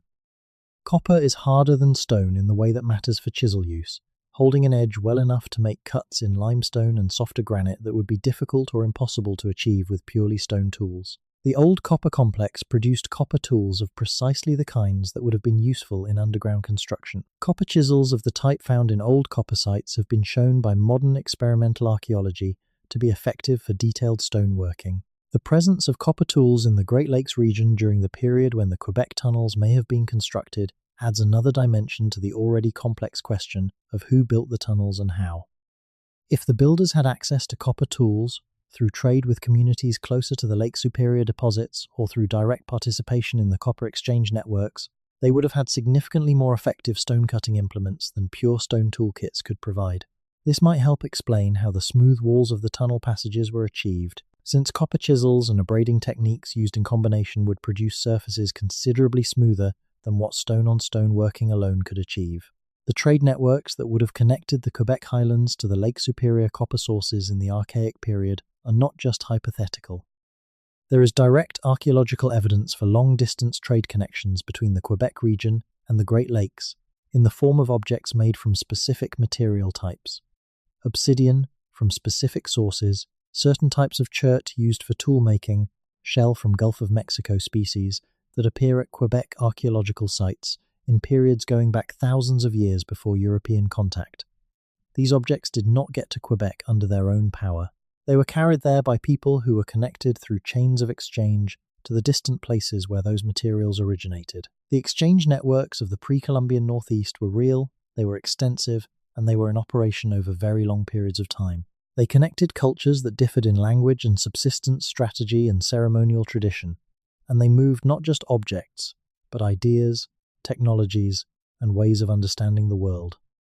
The tunnel network of the Quebec Highlands, if it represents a tradition of underground ceremonial construction, is exactly the kind of complex cultural achievement that such networks could have produced, not through direct cultural transfer from a single external source, but through the long, slow, complex process by which ideas about how to organize the world move through interconnected communities over centuries and millennia. Stand on the ridge above the tunnel system on the morning of the summer solstice, in the half-darkness before the sun crests the horizon to the northeast, and you will notice something. The largest of the standing stones, the 3.5-meter granite monolith at the center of the surface complex, casts its shadow precisely along the line of the ridge, pointing toward a specific gap in the hills to the southwest. As the sun rises and the shadow shortens and swings, it traces a path across the ground between the standing stones that illuminates specific stones at specific moments during its movement, creating a sequence of illuminations that could not be accidental because the probability of that exact sequence occurring by chance, given the placement of the stones, is essentially zero. This observation was made by a researcher who had been working on astronomical alignments at megalithic sites in Britain and Ireland for many years, and who had come to the Quebec site out of curiosity after hearing about the tunnel. Discovery. She was not expecting to find what she found, partly because she, like most of her colleagues, had not seriously considered the possibility that the North American megalithic tradition included systematic astronomical orientation. What she found changed her expectations significantly. The astronomical analysis of the Quebec megalithic complex is still in its early stages, but what has been established so far suggests that the surface monument was designed with a sophistication comparable to what we find at the best-studied examples of the European megalithic tradition. The summer solstice sunrise alignment along the ridge axis is the most obvious element, analogous to the famous solstice sunrise alignment at Stonehenge, but it is only one component of what appears to be a multi-layered astronomical reference system embedded in the placement and orientation of the individual stones. The moon is, if anything, more thoroughly referenced in the monument than the sun. The complex appears to incorporate references to multiple points in the lunar cycle, including both the major and minor lunar standstills, the extreme north and south positions that the moon occupies in its 18-year cycle. This level of astronomical sophistication would have required the observation of the moon over at least one complete 18-year cycle to establish the standstill positions accurately, and the incorporation of multiple lunar references in a single monument implies a tradition of systematic astronomical observation stretching back at least several decades before the monument was built, and probably much longer. The stellar references, which are the most difficult aspect of any ancient astronomical alignment to analyze, because the positions of stars on the horizon change over time due to the precession of the equinoxes, are the most speculative part of the current analysis. The precession of the equinoxes causes the position of stars relative to the celestial poles to shift gradually over time, completing a full cycle in approximately 26,000 years. This means that the horizon positions of stars that were significant at the time the monument was built are not the same as their positions today, and working backward from current stellar positions to determine what was visible from the site in the relevant period requires careful calculation. The calculations that have been done, based on the proposed construction period of the monument, suggest that several of the stone alignments in the Quebec complex may reference the rising and setting positions of stars that were significant navigational and calendrical markers in the pre-Columbian period. The Pleiades, one of the most widely referenced star groups in the astronomical traditions of indigenous North America, appears to be referenced by an alignment between three of the standing stones. The rising position of certain bright stars that served as seasonal markers for the timing of animal migrations and plant cycles also appear to be referenced, though with less certainty given the range of dates involved. What the astronomical analysis tells us, taken together, is that the builders of the surface monument were not simply arranging stones in a landscape. They were building a calendar, an instrument for tracking the movements of the sky and the passage of time in a form that would outlast any individual observer and any single generation of users. The standing stones were a kind of permanent record, a three-dimensional notation of astronomical knowledge encoded in the landscape in a form that could be read by anyone who knew the system, regardless of whether they had access to the oral or written traditions that explained its meaning.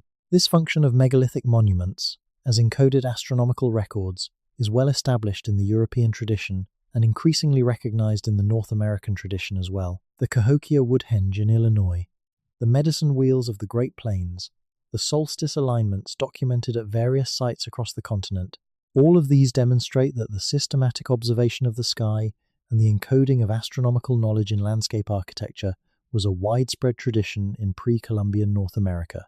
The Quebec Complet adds a new chapter to that tradition, one that is notable for its apparent sophistication and for the underground dimension that has not previously been recognized in association with North American astronomical monuments. The relationship between the astronomical alignments above and the underground chambers below may be the key to understanding what the site was actually for. In many cultures around the world, the most sacred ceremonies took place at the intersection of the sky and the earth, at the moments when specific celestial events reached their maximum expression, when the solstice sun stood at its extreme northernmost or southernmost position, when the moon reached its standstill, when specific stars rose on the horizon at specific times of year. These were the moments when the boundaries between the ordinary world and the sacred world were thinnest, when communication with the forces that governed the cosmos was most possible. If the underground chambers of the Quebec complex were used as ceremonial spaces, and everything about their architecture suggests they were, then the most likely context for their use was precisely these moments of celestial significance. Entering the underground chamber at the moment of the solstice sunrise, when the shadow of the largest standing stone above fell along the ridge axis and the specific sequence of stone illuminations unfolded, would have been an act of simultaneous connection to the sky above and the earth below, a moment of cosmological integration that unified the observer's position between two sacred dimensions of the world. The preparation required to make that descent safely and appropriately, which the oral traditions describe in terms of specific ritual requirements, would have been part of the astronomical observance. The ceremony would not have begun at the moment of the solstice. It would have begun days or weeks earlier, with a period of preparation and purification that culminated in the underground descent at the precise astronomical moment. The standing stones above would have marked the passage of time during that preparatory period, measuring the approach of the solstice through the changing patterns of their shadows, building the anticipation of the moment when the underground threshold would be crossed. This is, of course, interpretation. We are reading intention into physical evidence and oral accounts, and interpretation always involves uncertainty.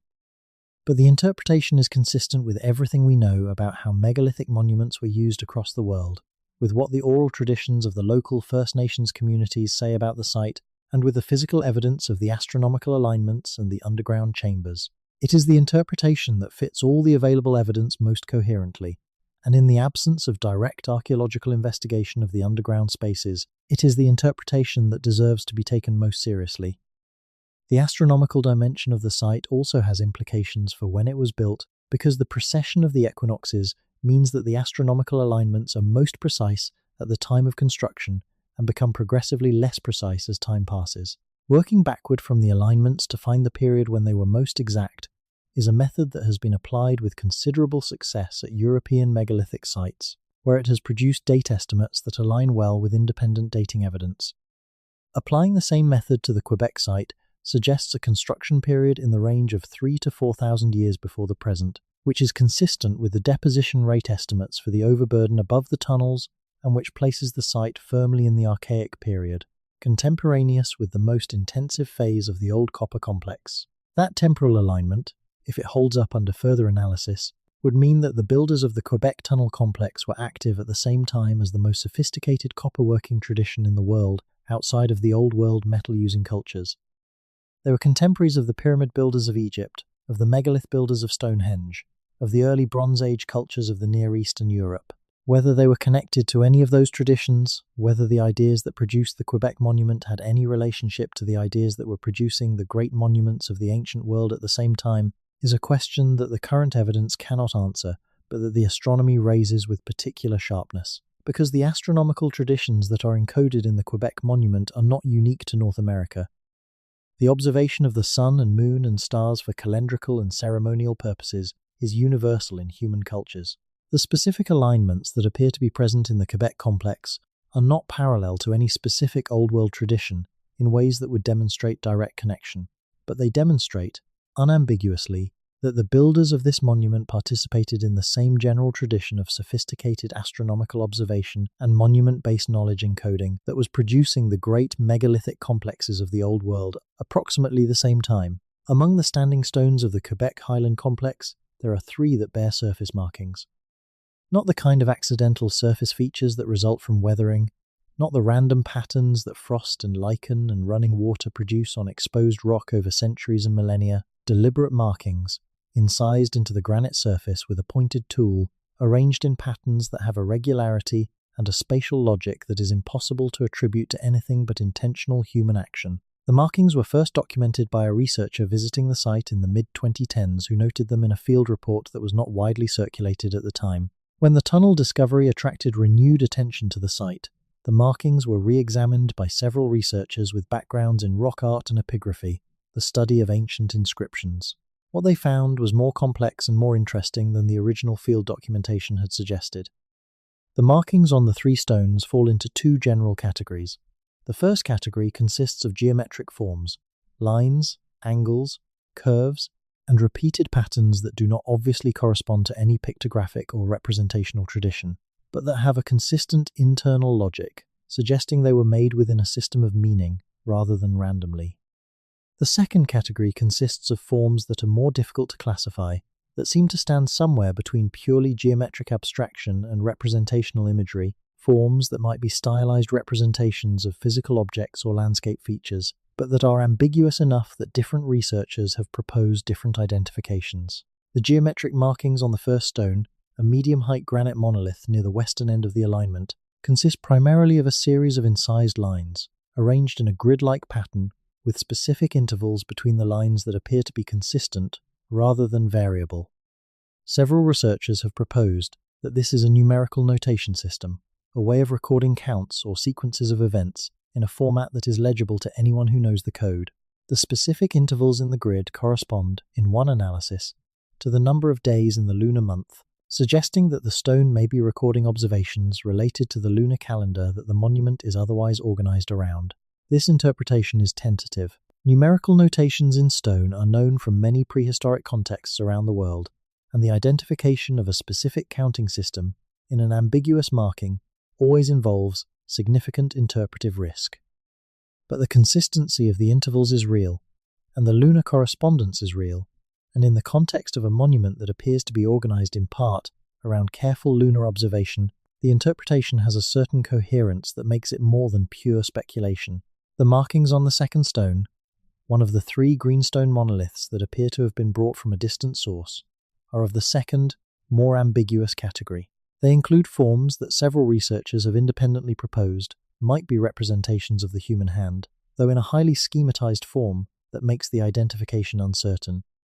They also include forms that might represent the human figure in profile, and forms that might represent animals, though none of these identifications is secure. What is notable about the markings on the second stone is their relationship to the stone's position in the overall monument. This stone stands at the point in the alignment where the summer solstice sunrise shadow from the central monolith first reaches the stone row, the first marker to be touched by the solstice sun as it rises and the shadow sequence begins. If the markings on this stone are representational, if they are showing something rather than simply recording something, then the content of what they show may relate specifically to the moment of solstice sunrise, to whatever took place at that moment in the ceremonial tradition of the builders. The markings on the third stone are the most extensively documented and the most debated. This stone, located at the eastern end of the alignment close to where the ridge begins its descent toward the valley, carries a substantial panel of incised marks covering approximately a quarter of its north-facing surface. The marks have been carefully photographed under multiple light conditions, since the visibility of incised marks on rock surfaces changes dramatically depending on the angle and quality of illumination, and the photographs have been analyzed by researchers with backgrounds ranging from rock art study to computational image analysis. The panel includes all the types of marks found on the other two stones, the geometric grids, and the ambiguous representational forms, but in a much more complex arrangement that suggests the stone was a focal point for marking activity over an extended period. Some of the marks appear to have been made at different times, based on differences in the depth of the incisions and in the degree of weathering visible within the cuts. This suggests that the marking of this stone was not a single event but a practice maintained over time, with successive visitors or inhabitants of the site adding to the record that their predecessors had begun. One group of marks on this stone has attracted particular attention because it does not look like the other geometric or quasi-representational marks. It looks, to several researchers who have examined the photographs, like a map. The marks appear to show a landscape, a long horizontal feature that might represent a ridgeline, several shorter vertical features that might represent the standing stones above, and beneath them, shown in schematic cross-section, what appear to be passages running underground. If this interpretation is correct, if what is marked on this stone is a plan view or cross-sectional diagram of the tunnel network and its relationship to the surface monument above, then we are looking at something extraordinary. We are looking at a prehistoric architectural record, a diagram of the underground construction made by the people who built it or who used it, preserved on the surface of a standing stone where it has waited for thousands of years, for someone to look at it carefully enough to see what it is. The map interpretation has been challenged, as it should be. Visual interpretation of ambiguous marks on stone surfaces is one of the most treacherous exercises in archaeology. Human pattern recognition is extraordinarily good at finding meaningful structures in random or near-random visual data, and the history of rock art interpretation is full of examples of researchers who found exactly what they expected to find in marks that, on closer examination or by independent observers, turned out to mean something quite different. The skeptical position on the map interpretation is that the marks on the third stone are a complex set of overlapping geometric and quasi-representational marks without any single organizing principle, and that the apparent map-like quality of a subset of those marks is a product of selective attention rather than of actual cartographic intent. The response to this skeptical position from the researchers who favor the map interpretation is that the selective attention argument applies equally to the counter-interpretation, that seeing the marks as unorganized is itself a choice that involves attending to some aspects of the panel and not others. The question of how to decide between these positions cannot be resolved by looking at the photographs more carefully. It requires the kind of systematic, methodologically rigorous comparative analysis that takes the full panel of marks and places it in the context of other rock art and rock inscription traditions from the region and period, looking for parallels that would inform the interpretation. That analysis has not yet been done to the standard required to settle the question, partly because it requires expertise and resources that have not yet been brought to bear, and partly because the institutional interest in the site that would make such analysis possible is still in its early stages. What can be said with confidence is that the marked stones at the Quebec Highland Complex are not the product of geological processes and are not the product of recent historical graffiti. They are prehistoric marks of some kind. They are organized in ways that reflect deliberate spatial reasoning rather than random placement.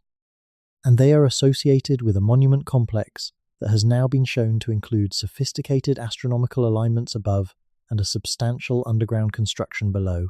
Whatever the marks mean in detail, they are part of a larger system of meaning that was organized around this place over a very long period of time by people who understood that meaning in ways that we are only beginning to recover. The study of pre-Columbian writing and notation systems in North America is still in its early stages. For most of the 20th century, the assumption was that North American cultures, with the important exceptions of the Mesoamerican civilizations, did not develop writing or systematic notation in any form that left durable records.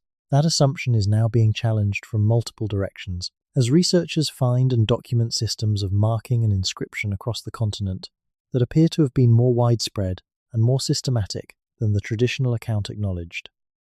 The Quebec Highland marks may be part of this emerging picture, one example among many of a North American tradition of inscribing knowledge in durable form on stone surfaces that has been overlooked or misidentified for too long. If that turns out to be the case, if the marks on the standing stones of the Quebec Highland complex can eventually be decoded in a way that makes their meaning legible, what they tell us about the people who made them and about the world they inhabited could be as significant as any of the physical discoveries that the site has produced so far.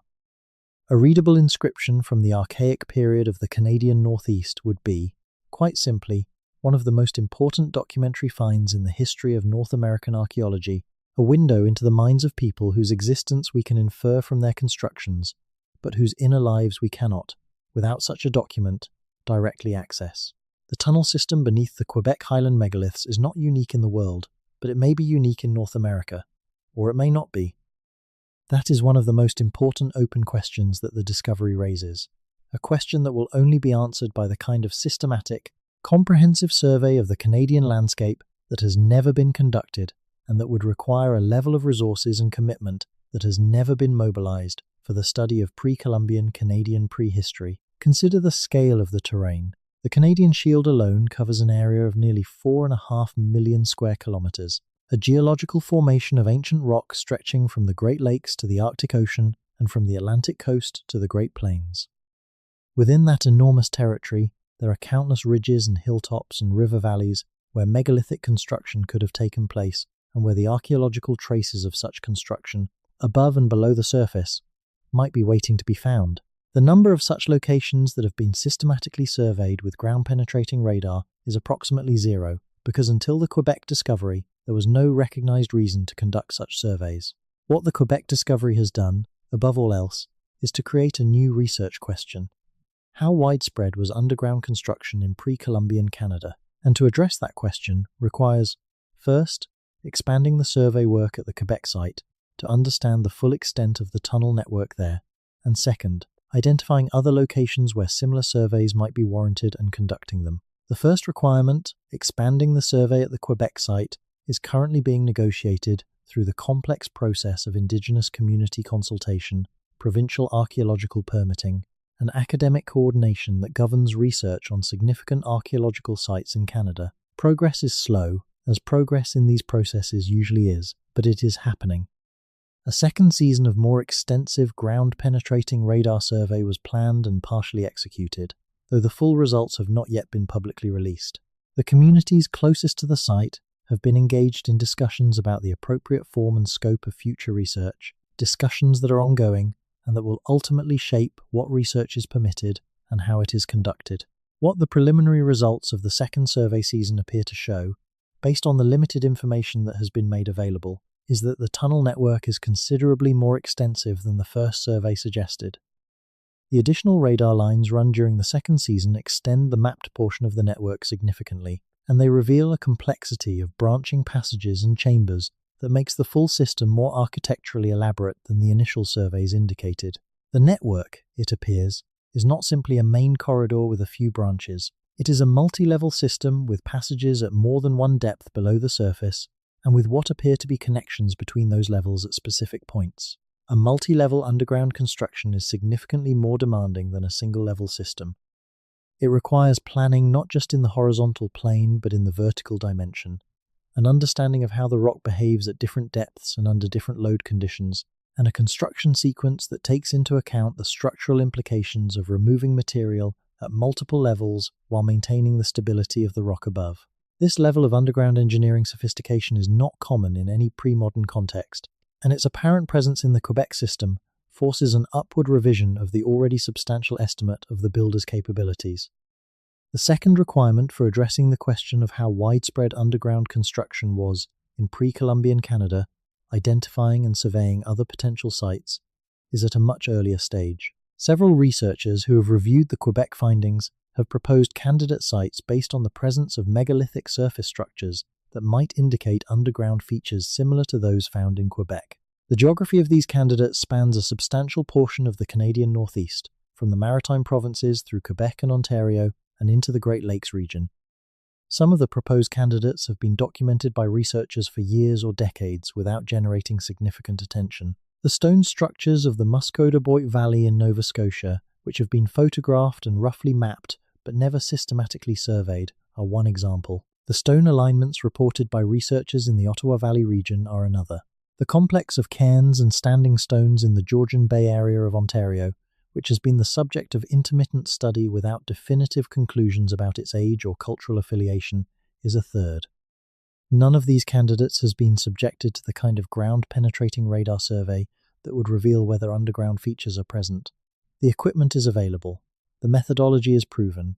The intellectual justification for conducting the surveys is, in the wake of the Quebec discovery, considerably stronger than it was before. What is lacking is the funding, the permitting, and the coordination of the necessary expertise, all of which depend on the academic and governmental institutions that have been slow to engage with the implications of the Quebec findings. But engagement is increasing. Slowly, tentatively, with the caution that characterizes institutions responding to discoveries that complicate their existing frameworks, the relevant institutions are beginning to take the tunnel discovery seriously in the way that it deserves to be taken. The implications for the academic understanding of pre-Columbian Canadian history are significant enough that they cannot be indefinitely deferred, and the practical implications for the management of archaeological sites across the country, for the appropriate treatment of locations that may have underground features that previous surveys have not detected, are significant enough to demand a response from the heritage management agencies responsible for those sites. There is also a global dimension to this that deserves emphasis. The Quebec Highland Tunnel Complex is not just a Canadian discovery. It is a discovery that has implications for our understanding of the deep human past on a global scale, for our understanding of what the human species was capable of in the millennia, before agriculture and writing, and the other characteristics we typically associate with civilization.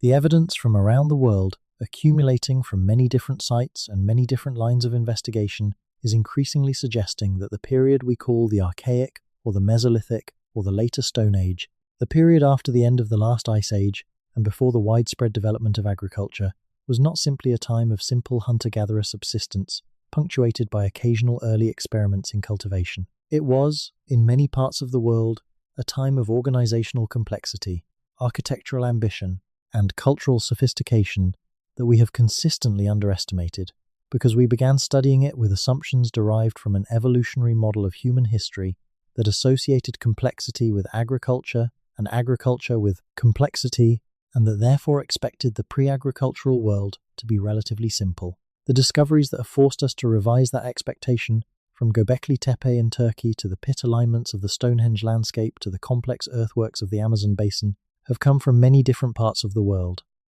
The Quebec Tunnel Complex adds a North American chapter to that global story, a chapter that is uniquely valuable because the North American evidence for pre-agricultural complexity has been, for a variety of historical reasons, even more systematically underexplored than the equivalent evidence from other continents. What lies deeper beneath the Quebec Highlands, what the full extent of the tunnel network will reveal when it is more completely mapped, what the chambers at the center and the edge of the system contain, what physical evidence of the builders and their activities survives within the passages that have been sealed for millennia, none of this is currently known.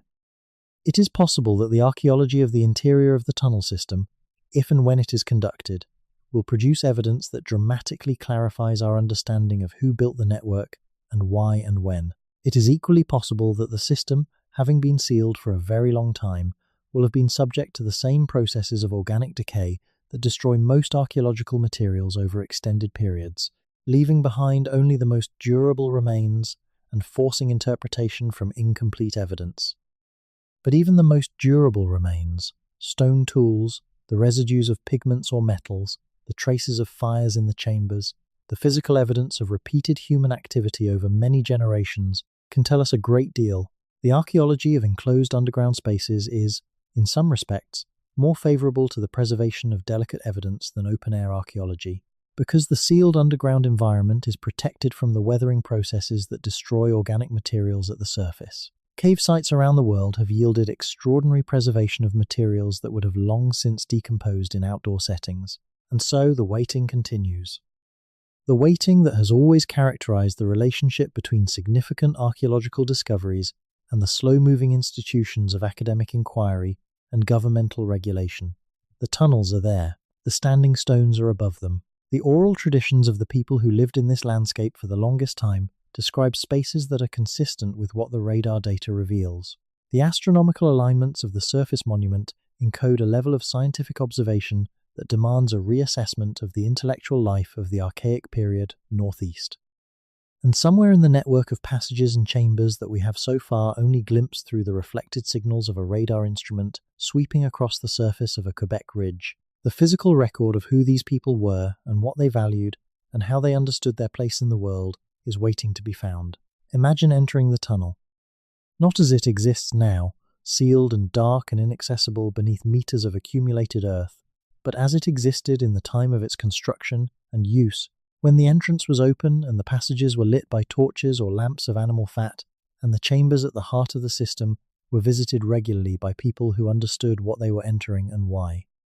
The entrance would have been narrow, probably, a deliberate restriction that required you to slow down and pay attention, that marked the transition between the outside world and the inside world with a physical demand on your body, a moment of constriction that forced you to orient yourself differently to the space you were moving through.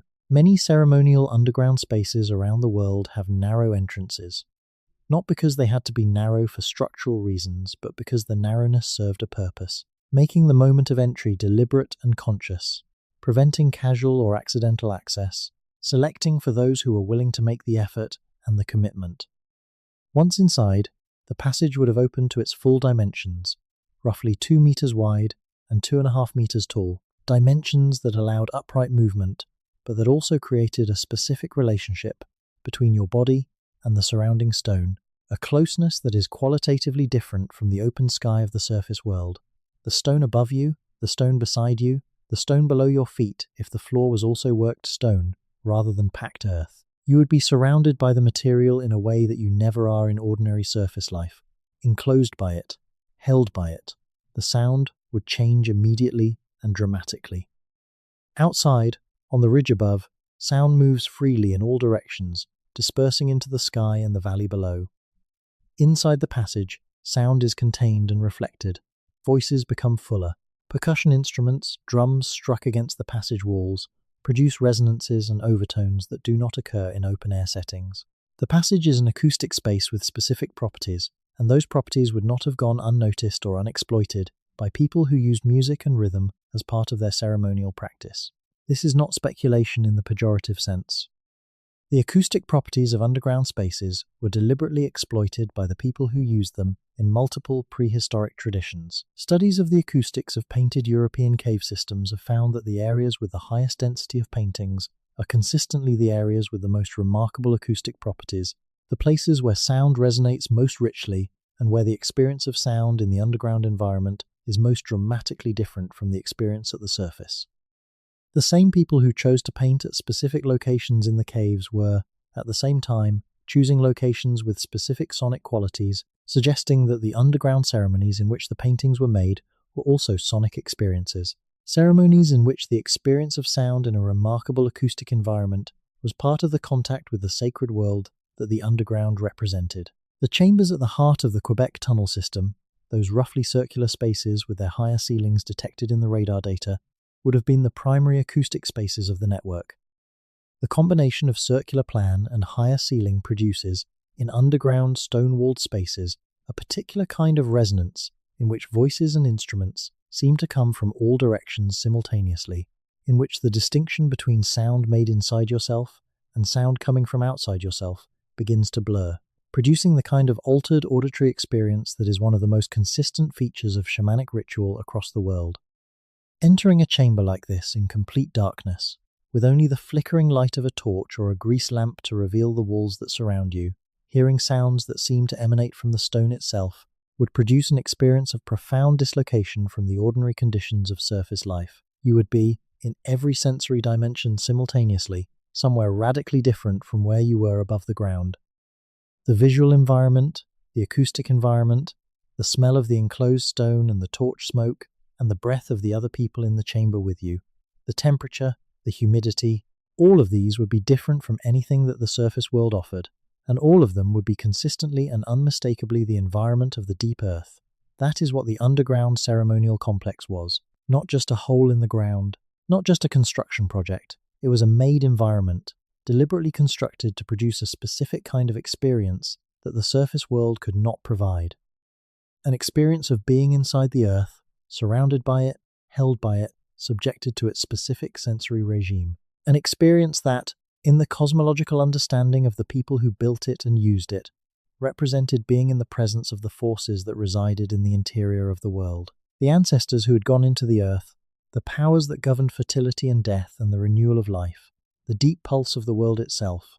The ceremonies conducted in that environment, whatever specific form they took, whatever specific words were spoken or songs sung or actions performed, would have been organized around the intention of communication with those powers. The preparation required before entry, the specific protocols that the oral traditions describe, would have been designed to make the participants appropriately receptive to the presence of those forces and to make their intentions legible to the powers they were attempting to contact. And above the chambers, the standing stones mark the locations of the underground sacred space for those who remained on the surface, who perhaps had their own role in the ceremony, maintaining fires or performing actions whose relationship to what was happening underground was organized by the same cosmological framework that gave the underground spaces their meaning. The ceremony was not entirely underground. It occupied both dimensions simultaneously, the surface and the subsurface, with the standing stones serving as the connection points, the anchors that held the two worlds in relationship to each other. The circular chambers, those two larger spaces detected at the center and the edge of the tunnel network, would have had different functions in this ceremonial system, reflecting their different positions in the underground geometry. The central chamber, located beneath the approximate geometric center of the surface monument and close to the largest standing stone, would have been the primary ceremonial space, the heart of the underground complex where the most significant activities took place. The eastern chamber, located near the edge of the ridge, above the valley, may have served as a transitional space, a liminal zone between the deep underground and the approaching connection to the outside world, the place where participants prepared to re-enter the surface world after the ceremony in the deeper chamber. This spatial logic, the organization of underground ceremonial space, around a progression from deep to shallow, from the innermost sacred zone to the threshold between the underground and the surface world, appears in several other traditions of underground ceremonial construction around the world. The kiva complexes of the ancestral Pueblo people in the American Southwest often include a similar spatial hierarchy, with the most sacred ceremonial activities taking place in specific locations within the complex, and the approach to those locations being marked by transitional spaces that prepare the participant for the shift in experience and in symbolic register. The temple complexes of ancient Egypt and Mesopotamia, while above ground rather than underground, have an analogous spatial organization, with the innermost sanctuary being the most restricted and the most sacred, and the outer courts being more accessible and less charged with sacred significance. The universality of this spatial logic in ceremonial architecture across many different cultures and many different periods is not evidence that all of these traditions share a common historical origin. It is evidence, rather, that the spatial organization of experience for ceremonial purposes follows a limited set of logic that different cultures have independently discovered. Because those logics work, they produce the kinds of experiences that ceremonial practice aims to produce. The progressive restriction of space, the darkening, the acoustic shift, the approach to the innermost point through a series of transitional zones, these produce a reliable sequence of experiential changes that serve the purposes of ceremonial intensification regardless of what specific cosmological content is being enacted. The builders of the Quebec tunnel system discovered these principles, or inherited them from a tradition that had already discovered them, and applied them with evident sophistication to the landscape they were working in. The result was a ceremonial complex that, if the interpretation we have developed is anywhere near correct, would have been one of the most architecturally ambitious and experientially singular sacred spaces in the pre-Columbian Northeast.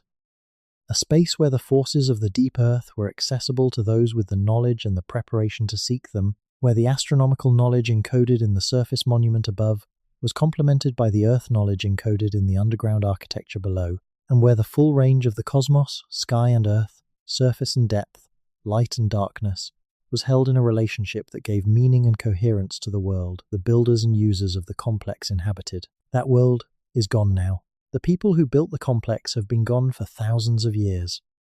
The ceremonies conducted in the underground chambers have not been performed for so long that the specifics of what they involved can only be guessed at from the physical evidence of the site and the partially preserved memories of the oral traditions that have survived the long intervening centuries.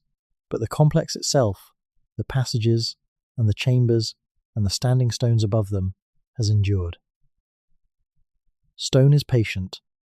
It waits for the attention that living minds eventually bring to it, and when that attention arrives, it tells its story in the only language it has, the language of dimension and arrangement and material, the language of what is here and where it is and what it is made of and how it was made to be that way. We are, in this moment, at the very beginning of our ability to read that language in the Quebec Highland complex. The tunnel discovery has given us a new sense of the vocabulary, a new appreciation of the range and complexity of what the builders were saying in their construction. But the full text of what they built, the complete statement that the complex makes about who they were and what they understood about the world, that is still waiting to be read. There is a particular quality to the light on the Quebec Highlands in the late afternoon of a clear autumn day. The sun is already low enough that it comes in at a sharp angle, and the shadows of the standing stones fall long across the lichen-covered granite of the ridge, pointing east toward the valley, where the river catches the last of the direct sunlight. The stones themselves are warm with a heat that is already fading, granite that has absorbed a day's worth of sun and is slowly releasing it into the cooling air. The forest below the ridge has begun to shift its colours, the maples and aspens moving toward the reds and golds that mark the approach of winter in this part of the world. If you were standing on that ridge in that light, knowing what you now know about what lies beneath your feet, you would feel it differently than you would if you were simply hiking through a beautiful autumn landscape. You would feel the stones differently. They would not be random features of the geology, or even simply interesting archaeological curiosities.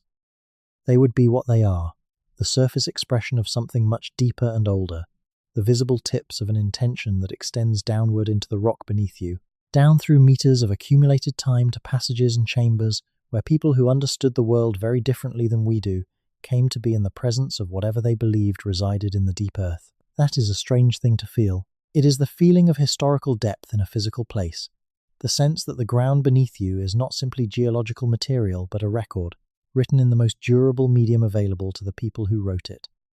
It is the feeling of being in a place that was chosen, that was worked, that was made meaningful by minds that are entirely gone, but whose intentions persist in the architecture they left behind.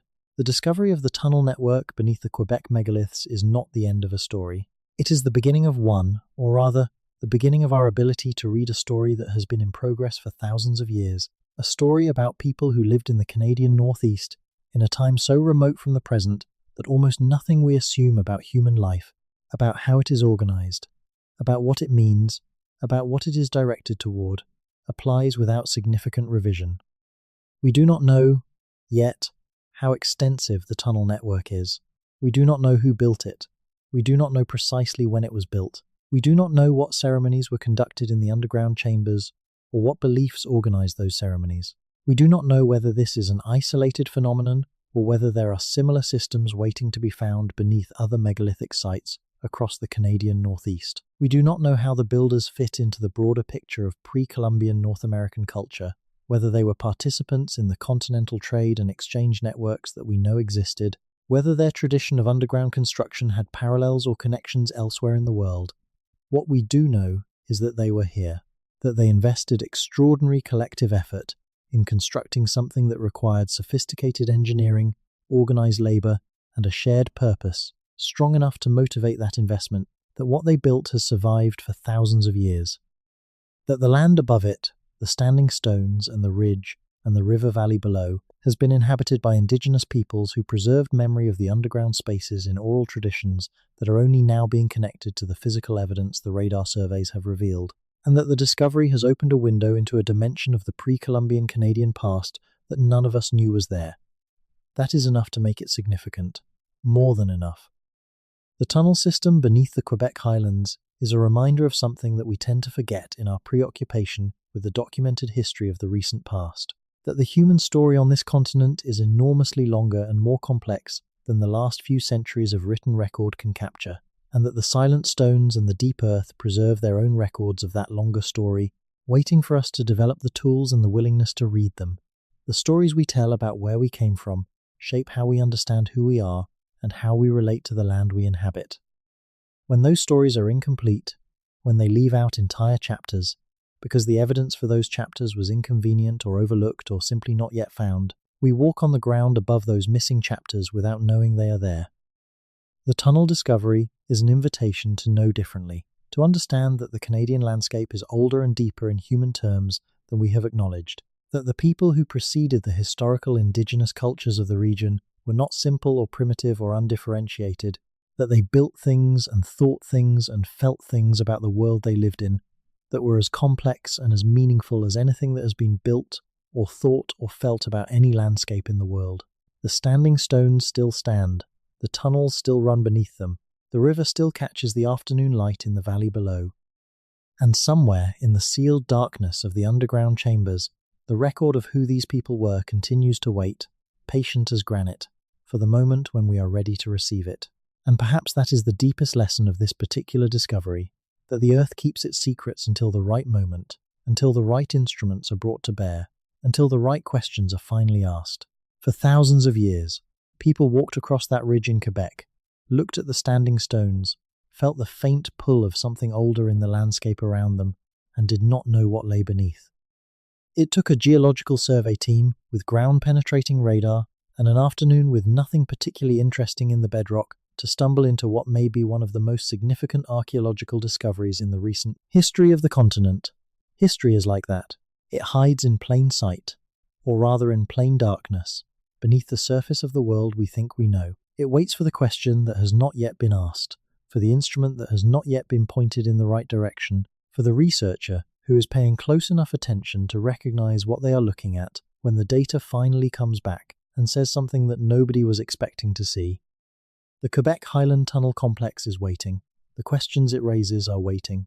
The full story of the people who built it, who used it, who eventually left it sealed beneath their standing stones and walked away from this ridge and went wherever it was they went, that story is waiting too, preserved in the stone that surrounds it and in the soil that covers it and in the faint echoes of oral tradition that have survived the long centuries between their time and ours. We are only at the beginning of being able to hear it.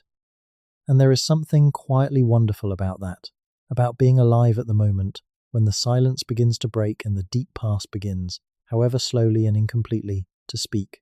The tunnels are there, the stones are above them, and the ancient ridge in Quebec holds its breath, waiting, as it always has, for the next question. To understand the tunnel discovery in its full context, we need to spend some time with the broader landscape of Canadian mysteries, the accumulated body of evidence for pre-Columbian complexity in the Canadian Northeast that has been building slowly and largely outside mainstream awareness for the better part of a century. The Quebec Highland Tunnel Complex is the most dramatic piece of that evidence, but it is not an isolated anomaly. It sits within a pattern, and the pattern is worth understanding. Begin with the water.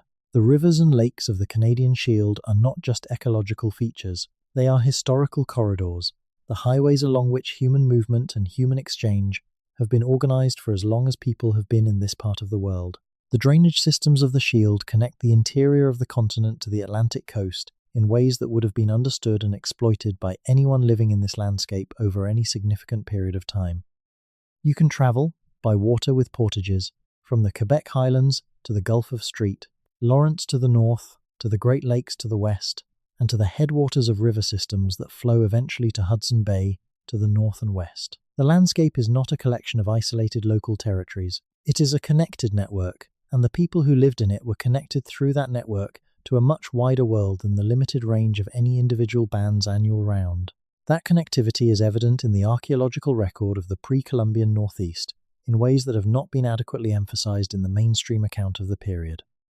The movement of specific raw materials through the region, particularly the distinctive toolstone types that can be traced to specific geological sources, demonstrates that people and goods were moving across distances of hundreds of kilometers, regularly and over very long periods of time. The movement of ideas, of specific technical knowledge and specific cosmological frameworks, would have followed the same routes. The stone-working traditions of the pre-Columbian Northeast show, when they are examined carefully across a wide geographic range, a degree of stylistic similarity that is difficult to explain without substantial intergroup contact and communication.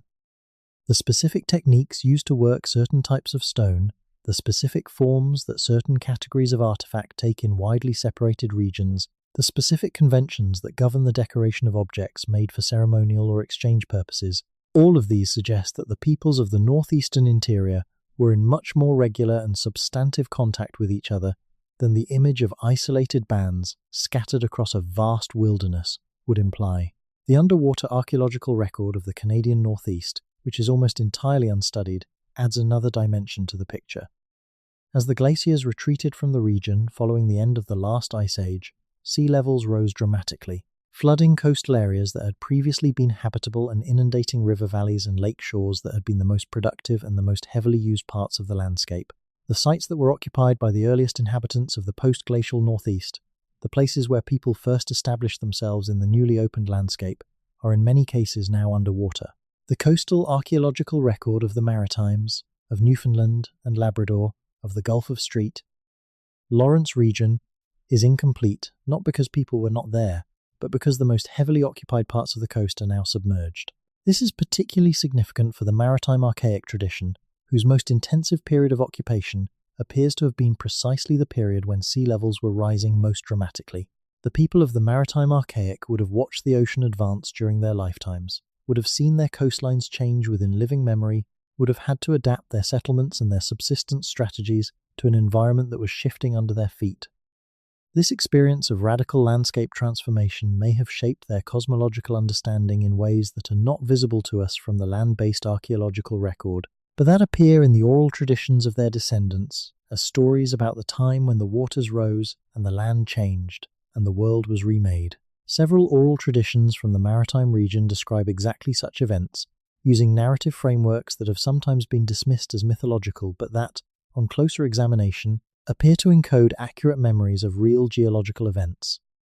The story of a great flood that covered the land, of high ground that remained above the water while the lowlands were drowned, of a world that was different before the flood and that had to be rebuilt afterward. These are not simply generic flood myths of the kind that appear in many cultures. They are specific accounts that name specific features of the landscape, that describe specific sequences of events, that carry enough geographical and geological accuracy to suggest that they preserve real memories of the post-glacial sea level rise that transformed the maritime landscape in the period after the end of the last ice age. If the maritime archaic people were preserving oral records of landscape events that occurred more than 8,000 years ago, then the oral traditions relating to the Quebec Highland Tunnel complex, which may be only 2,000 to 4,000 years old, are operating well within the time range that oral tradition has been shown to be capable of accurate preservation in this region. This is a significant point for the evaluation of the indigenous oral accounts of the tunnel system that we discussed earlier. Those accounts are not simply fascinating folklore. They may be genuine historical records of a tradition of underground construction that existed in the Quebec Highlands in the relatively recent pre-Columbian past.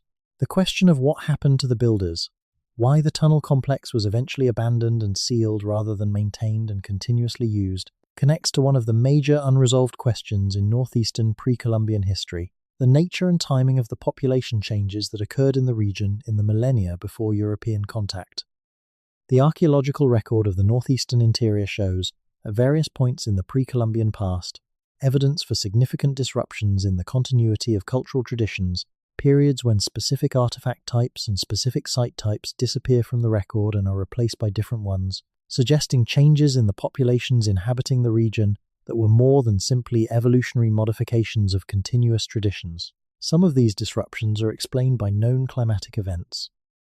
The period around 4,200 years before the present, which is roughly contemporaneous with the lower bound of the construction window proposed for the Quebec Tunnel complex, saw a global climatic deterioration, sometimes called the 4.2-kilo-year event, that produced drought and cooling conditions across large parts of the Northern Hemisphere, and that is associated with the collapse or transformation of several complex societies around the world, from the early Bronze Age cultures of the Near East and Europe to the Indus Valley civilization. The northeastern North American interior was not immune to this climatic event, and the archaeological record shows evidence of population disruption and cultural change in the region around this time. If the builders of the Quebec Tunnel Complex were affected by the 4.2 kiloyear event, if the climatic deterioration of that period disrupted their society in ways that led to population displacement or cultural transformation, this might explain the abandonment of the tunnel complex and the sealing of its entrances. Communities under stress move. They abandon sites that are no longer sustainable. They modify or abandon traditions that were organized around conditions that no longer prevail. The ceremonial complex at the Quebec Highland site, whatever specific ceremonies were conducted there, was presumably organized around a cosmological system that was embedded in the practical realities of the builders' lives. If those practical realities changed dramatically, the ceremonial system might have changed with them, and the site that had been the center of that system might have been respectfully sealed and left, marked by the standing stones above as a reminder of what had been, but no longer actively used. This is speculation, but it is grounded speculation. The 4.2 kiloyear event is real. Its effects on North American populations in the period around 2200 BCE are documented, if incompletely, in the archaeological record. And the picture it suggests of a pre-Columbian building tradition in the Quebec Highlands that flowered in the favourable conditions of the early to middle Archaic period and was disrupted by the climatic deterioration of the late 3rd millennium BCE is consistent with what we know about how human cultural systems respond to environmental stress. The longer aftermath of that disruption, the period from roughly 4,000 to 1,000 years before the present, saw the development of the cultural traditions that Europeans eventually encountered when they arrived in the region, traditions that preserved some elements of the older archaic cultural system while transforming or abandoning others. The oral traditions relating to the first builders, the stone people of the pre-contact accounts, may record the memory of that earlier period, preserved imperfectly through centuries of cultural transformation, but retaining enough of the original content to be recognizable in retrospect, as descriptions of what the radar surveys have now confirmed exists in the Quebec Highlands. The history of this region, in other words, is layered in a way that we have only begun to appreciate. There are the indigenous cultures that Europeans encountered at contact, already thousands of years old themselves, already carrying oral traditions of enormous historical depth. Below that layer are the woodland cultures that preceded the contact period traditions, themselves complex and diverse and connected through trade networks that spanned the continent. And below that, in the deepest layer of pre-Columbian time that we can currently access through archaeology and oral tradition and the physical record of the landscape, are the builders, the first builders, the stone people, the people who cut passages into the bedrock of the Quebec Highlands and raised standing stones above them and performed ceremonies that connected the sky above to the earth below, and who have been waiting, in the permanent darkness of their sealed tunnels, for someone to ask the right question with the right equipment. The right equipment arrived, the question was asked, and the answer that came back from the rock beneath the Quebec Ridge is still being assembled, still being interpreted, still being debated and contested, and gradually, painstakingly incorporated into the story we tell about who lived in Canada before the history that we call Canadian history began. That is where we are. That is what the tunnel discovery means for the long project of understanding the deep human past of a landscape that has been here, shaped and inhabited and inscribed with meaning by human beings for far longer than we knew. There is a phrase used occasionally in archaeological literature that captures something important about the relationship between evidence and interpretation in pre-Columbian North American studies. The phrase is the archaeology of silence, and it refers to the way that the absence of certain kinds of evidence in the archaeological record has been used, often without rigorous justification, to draw conclusions about what people in the past did not do, did not think, did not build. The argument takes the form, we have not found evidence for X, therefore X did not exist. Applied consistently, this logic would eliminate from historical consideration virtually everything that has not survived in durable, easily identifiable form, which is, by the nature of material culture, most of what human beings have ever done. The tunnel discovery is, among other things, a vivid demonstration of the danger of the archaeology of silence. For more than a century, the absence of evidence for complex pre-Columbian underground construction in the Canadian Northeast was used, implicitly, if not always explicitly, to support the conclusion that such construction did not exist. The evidence was absent because the right questions had not been asked and the right instruments had not been used. The conclusion based on that absence was wrong, demonstrably so, and it will need to be revised in ways that reach far beyond the specific question of underground tunnels.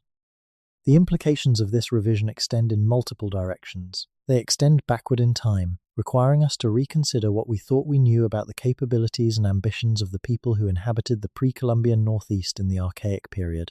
They extend outward in space, requiring us to consider whether similar constructions might exist at other locations across the vast territory where similar surface monuments have been documented.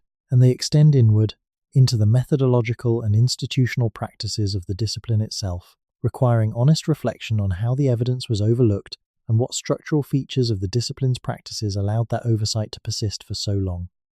The methodological lesson is perhaps the most immediately practical. Ground-penetrating radar and other forms of remote sensing technology have been available to archaeologists for decades, but their application to pre-Columbian North American sites has been limited by the assumption that those sites do not contain the kinds of subsurface features that remote sensing is best at detecting. The assumption shaped the practice, and the practice confirmed the assumption until a geological survey conducted for entirely different purposes happened to pass its equipment over the right location and produce data that the assumption could not accommodate. The lesson is not simply that we should use more remote sensing technology, though we should. The lesson is that technological tools are only as useful as the questions they are used to answer, and that the questions we are willing to ask about the past are shaped by assumptions that we need to examine more carefully and more honestly than we have. The Quebec tunnel discovery did not result from a decision to look harder for underground construction in pre-Columbian Canada. It resulted from a geological survey looking at something entirely different, in the right place at the right time, with the right equipment. We should not rely on that kind of accident to advance our understanding. The institutional lesson is harder to implement but equally important. The academic and governmental institutions that govern archaeological research in Canada, the universities that train archaeologists and set research agendas, the provincial and federal agencies that regulate archaeological work and allocate resources for it, the professional associations that set standards for what counts as adequate evidence and acceptable interpretation, all of these institutions need to engage seriously with the tunnel discovery and with what it implies about the adequacy of their existing frameworks. That engagement is beginning to happen. Slowly, unevenly, with the resistance that characterizes institutional responses to evidence that challenges established frameworks, but happening nonetheless. The tunnel discovery has attracted enough attention from enough credible researchers to make it difficult for the relevant institutions to simply wait for it to go away. The combination of the radar data, the oral tradition accounts, the astronomical analysis, and the broader context of evidence for pre-Columbian complexity in the region has created a case that is more coherent and more demanding than any single piece of evidence could have been alone. What engagement means in practice is still being worked out. At the level of research, it means funding for the expanded surveys at the Quebec site and for the identification and survey of candidate sites elsewhere in the region. It means support for the interdisciplinary collaboration among archaeologists, geologists, astronomers, oral tradition scholars, and Indigenous community members that the site requires for its full investigation. It means publication opportunities for researchers who want to report on their findings in ways that do not require the findings to be framed within the existing paradigm before they can appear in peer-reviewed venues. At the level of practice, it means adjusting the protocols for heritage assessment in the Canadian Northeast to include the possibility of subsurface features at sites that have megalithic surface elements, a relatively straightforward procedural change that would ensure that future developments in the relevant landscapes are preceded by the kind of ground-penetrating radar screening that would identify underground features before they are inadvertently destroyed. This is a practical measure with low cost and potentially enormous benefit, and it has been proposed by several researchers in the wake of the tunnel discovery. At the level of education, it means updating the story of pre-Columbian Canada that is taught in schools and universities and presented in museums and heritage interpretation centres to include the evidence for archaic period complexity that the tunnel discovery exemplifies. This is the slowest and most resistant part of the system to change, because educational narratives are embedded in textbooks and curricula and institutional traditions that take years to revise, even when the evidence for revision is clear.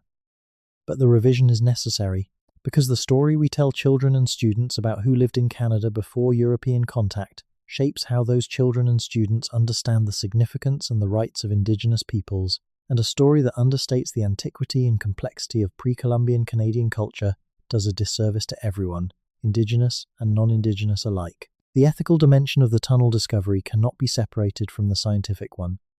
The site is located within the traditional territory of First Nations communities whose ancestors inhabited this landscape for thousands of years, and the question of who has the authority to investigate the site, to interpret its significance, to determine what should be done with the knowledge that the investigation produces, is not simply a legal question, though it is that. It is a question about how the relationship between Indigenous and non-Indigenous Canadians is structured around the most fundamental aspects of the shared landscape, the history and meaning of the land itself.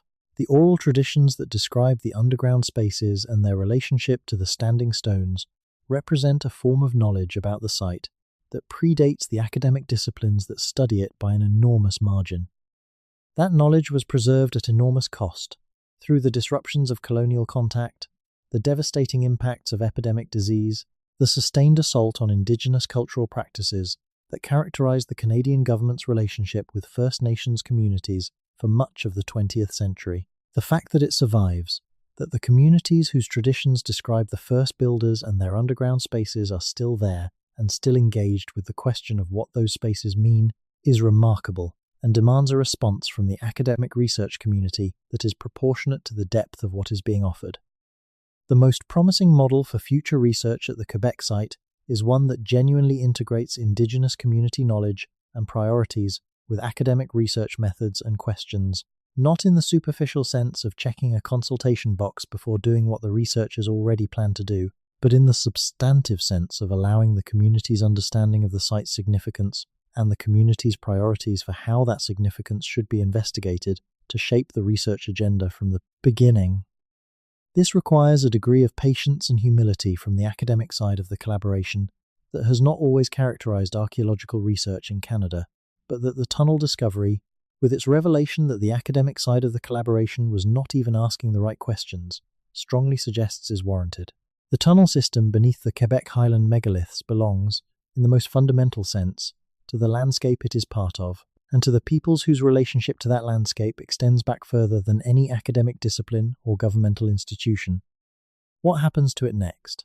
How it is studied? How it is protected?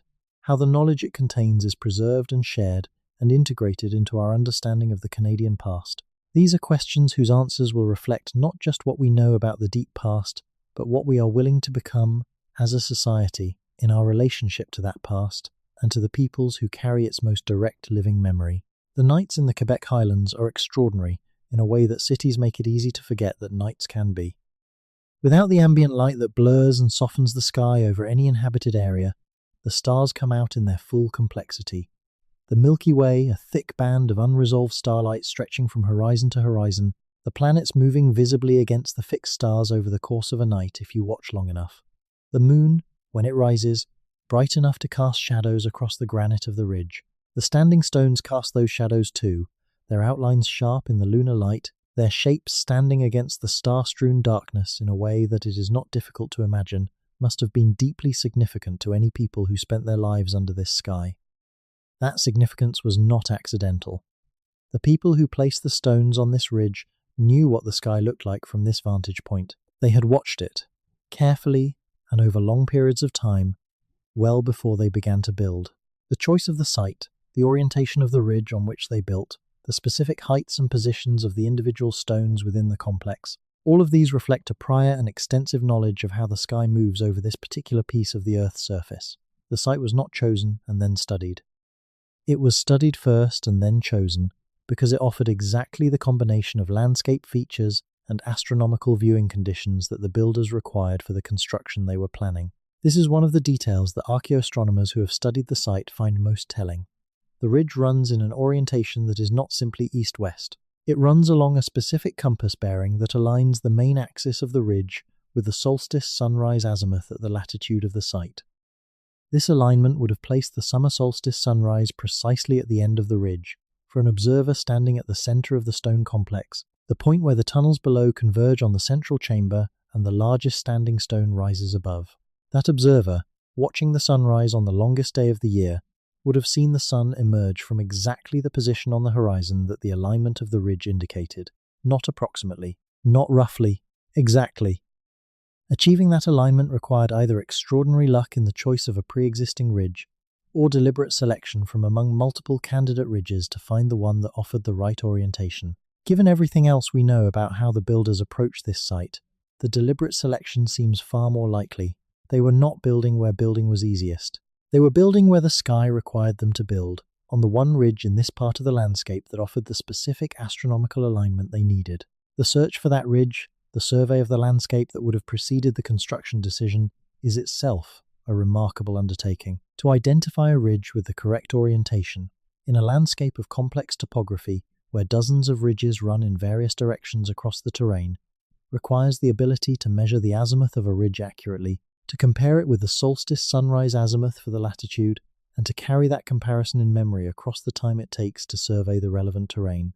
This implies the use of some form of azimuth measurement tool, some instrument or technique for determining compass bearings with sufficient precision to make the comparison meaningful. What that instrument or technique might have been is a question that archaeoastronomers who study pre-Columbian North America have addressed in various ways.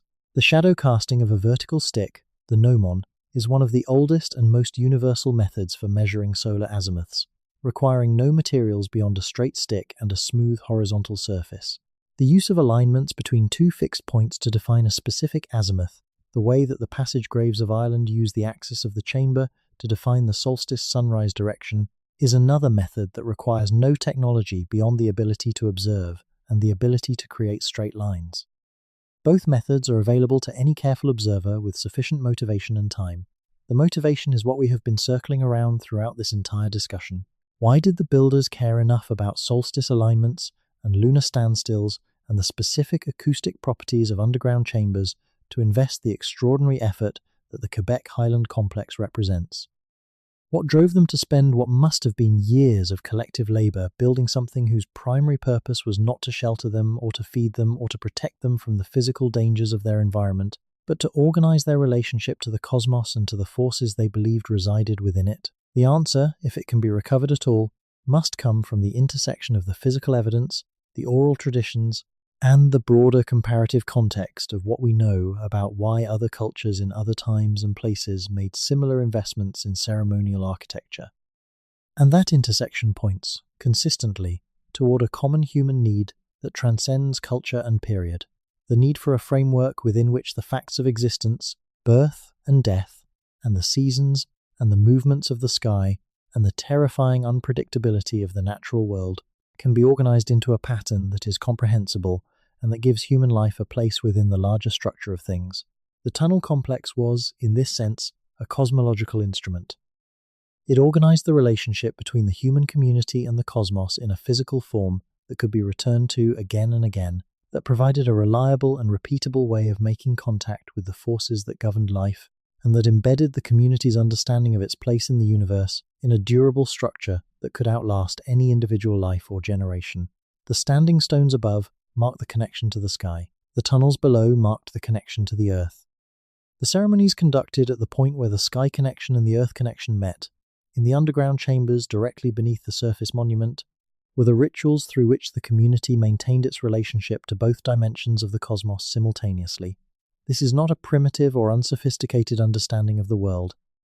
It is a sophisticated cosmological framework whose fundamental intuitions that the human community is embedded in a larger cosmic order, that maintaining the right relationship to that order requires effort and attention, that the ceremonial enactment of that relationship has real consequences for the community's well-being, are shared by most of the world's religious and philosophical traditions in various forms. The specific architecture and the specific rituals through which the Quebec Highland builders expressed that framework were their own, products of their specific landscape and their specific history and their specific way of being in the world. But the framework itself is recognizable as a version of something that human beings in many places and times have understood to be true. Understanding the tunnel complex as a cosmological instrument also helps to make sense of the enormous investment of labor that its construction required. Communities do not generally make enormous investments in purely practical infrastructure without some form of external compulsion, the compulsion of survival, necessity, or of political authority. But communities regularly make enormous investments in the infrastructure of meaning, in the construction and maintenance of the places where they conduct the ceremonies that define their relationship to the cosmos and to each other. The great cathedrals of medieval Europe, the pyramids of Egypt, the temple complexes of the ancient Near East, the megalithic monuments of prehistoric Britain, all of these were built at enormous cost by communities that had other demands on their labor and their resources. Because the communities understood those constructions as essential rather than optional, as necessary to the maintenance of the cosmic order that made life possible, rather than as luxuries that could be deferred when other needs pressed. The builders of the Quebec Highland complex made the same kind of judgment. The tunnels were not a luxury. They were not an indulgence. They were the infrastructure through which the community maintained its relationship to the forces that governed the world, and building that infrastructure was as essential as building the shelters or maintaining the food resources that kept the physical bodies of the community alive. The two kinds of necessity were not experienced as competing. They were complementary aspects of a single project, the project of being a human community in a specific landscape, with a specific history, in a specific relationship to the cosmos. That project, conducted in different forms in different landscapes by different communities across the world and across time, is the project that produced all the monuments and ceremonies and cosmological frameworks that constitute the deep history of human culture. The Quebec Highland Tunnel Complex is one chapter of that project, written in granite and limestone in the depths of the Canadian Shield. It has been waiting, sealed and silent, for a very long time.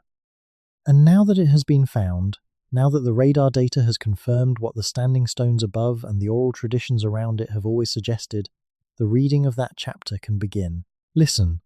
As the night deepens and the stars wheel overhead and the ridge in the Quebec Highlands sits quiet and ancient beneath them, there is no sound up there now but the wind in the spruce and the occasional call of an owl and the faint movement of small animals in the underbrush.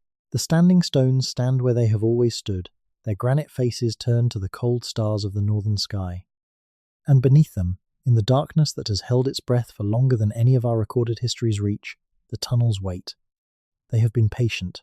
They have been patient through the changing of climates, and the rising and falling of cultures, and the long passage of centuries that separated their builders from everyone who came after. They will be patient a little longer, while the slow processes of academic assessment and indigenous consultation and governmental decision-making work their way toward a resolution of what happens next. The stone does not mind the wait. It has no sense of urgency.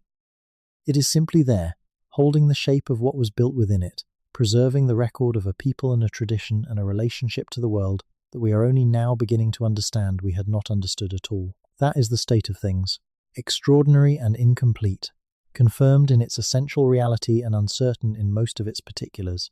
A discovery that has changed what we know we do not know, which is the most important kind of change that a discovery can make. We did not know that there were tunnels beneath the standing stones of the Quebec Highlands.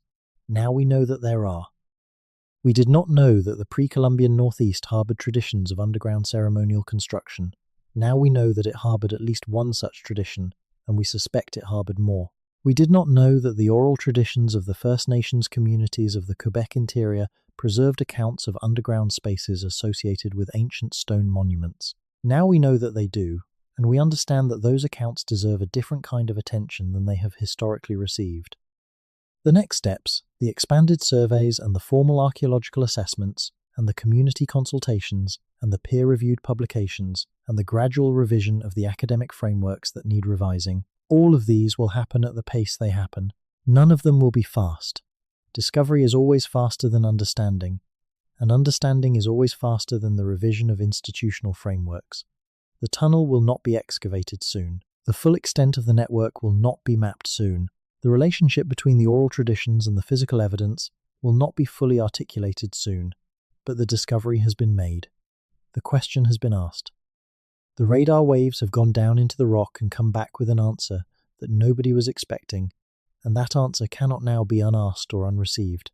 The tunnel is there, the standing stones are above it, and the ancient ridge in Quebec, with its view of the valley below and its orientation toward the solstice sunrise and its bedrock ringing hollow over the chambers that have been sealed within it for 3,000 years, continues to stand in the northern light, patient and purposeful and full of what it knows, waiting for us to be ready to receive it.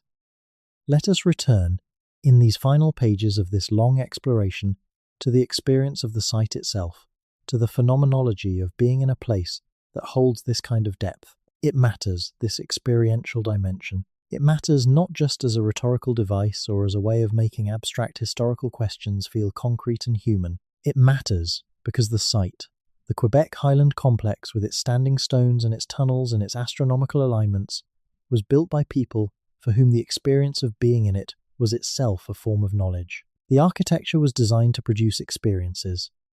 Understanding what those experiences were, or as close as we can come to understanding them given the distance in time and culture between us and the builders, is part of understanding what the site was for.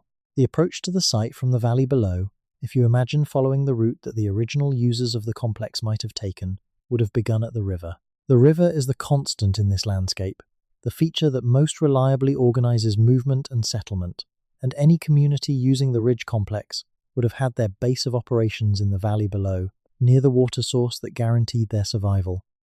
The ascent from the valley to the ridge would have taken perhaps an hour on foot, following a path up the south-facing slope that the researchers who have visited the site have found to be the most natural route, the line of least resistance through the vegetation and the rock. The first view of the standing stones from below would have been partial, individual stones emerging above the ridgeline against the sky as you climbed, the full arrangement not visible until you crested the ridge itself. That gradual revelation, the slow emergence of the monument as you ascended toward it, would have been part of the approach experience. A building of anticipation as each stone appeared, and the full scale of the complex began to be apparent. By the time you reached the top of the ridge and the complete arrangement was visible, you would have had a clear sense of the effort that had gone into its construction and of the intentionality that organized its layout. Standing at the center of the stone complex, you are at the highest accessible point on the ridge in this section of the highlands. The view in every direction is extensive. To the north, you can see across the river valley to the next ridge beyond it. To the south, the slope descends to the valley floor and the river that runs along it. To the east, the ridge continues for some distance before descending, and in the far distance, on clear days, you can see the faint blue suggestion of mountains that mark the edge of the highland region. To the west, another descending slope, another river valley, another system of ridges beyond. The standing stones are arranged within this view in ways that use the surrounding landscape as part of the monument. Several of the stones, when you stand at the center of the complex, appear to align with specific features of the distant landscape, ridge notches and hilltops and river bends that would have been significant waypoints in the movement through this territory. The monument is not just a structure on the ridge. It is an organizing device for the landscape that surrounds it, a way of making visible and memorable the spatial relationships between the significant features of the territory that the builders inhabited. That function, the monument as landscape organizer, connects back to the navigational interpretation of the Canadian megalithic tradition that we discussed earlier. The standing stones served partly as markers for people moving through the landscape, but they served that function not just in the immediate vicinity of the site, but at a distance, as the most prominent features of the ridge when seen from the valley below or from the river, and as the organizing center of a system of alignments that connected the site to the broader landscape in multiple directions simultaneously.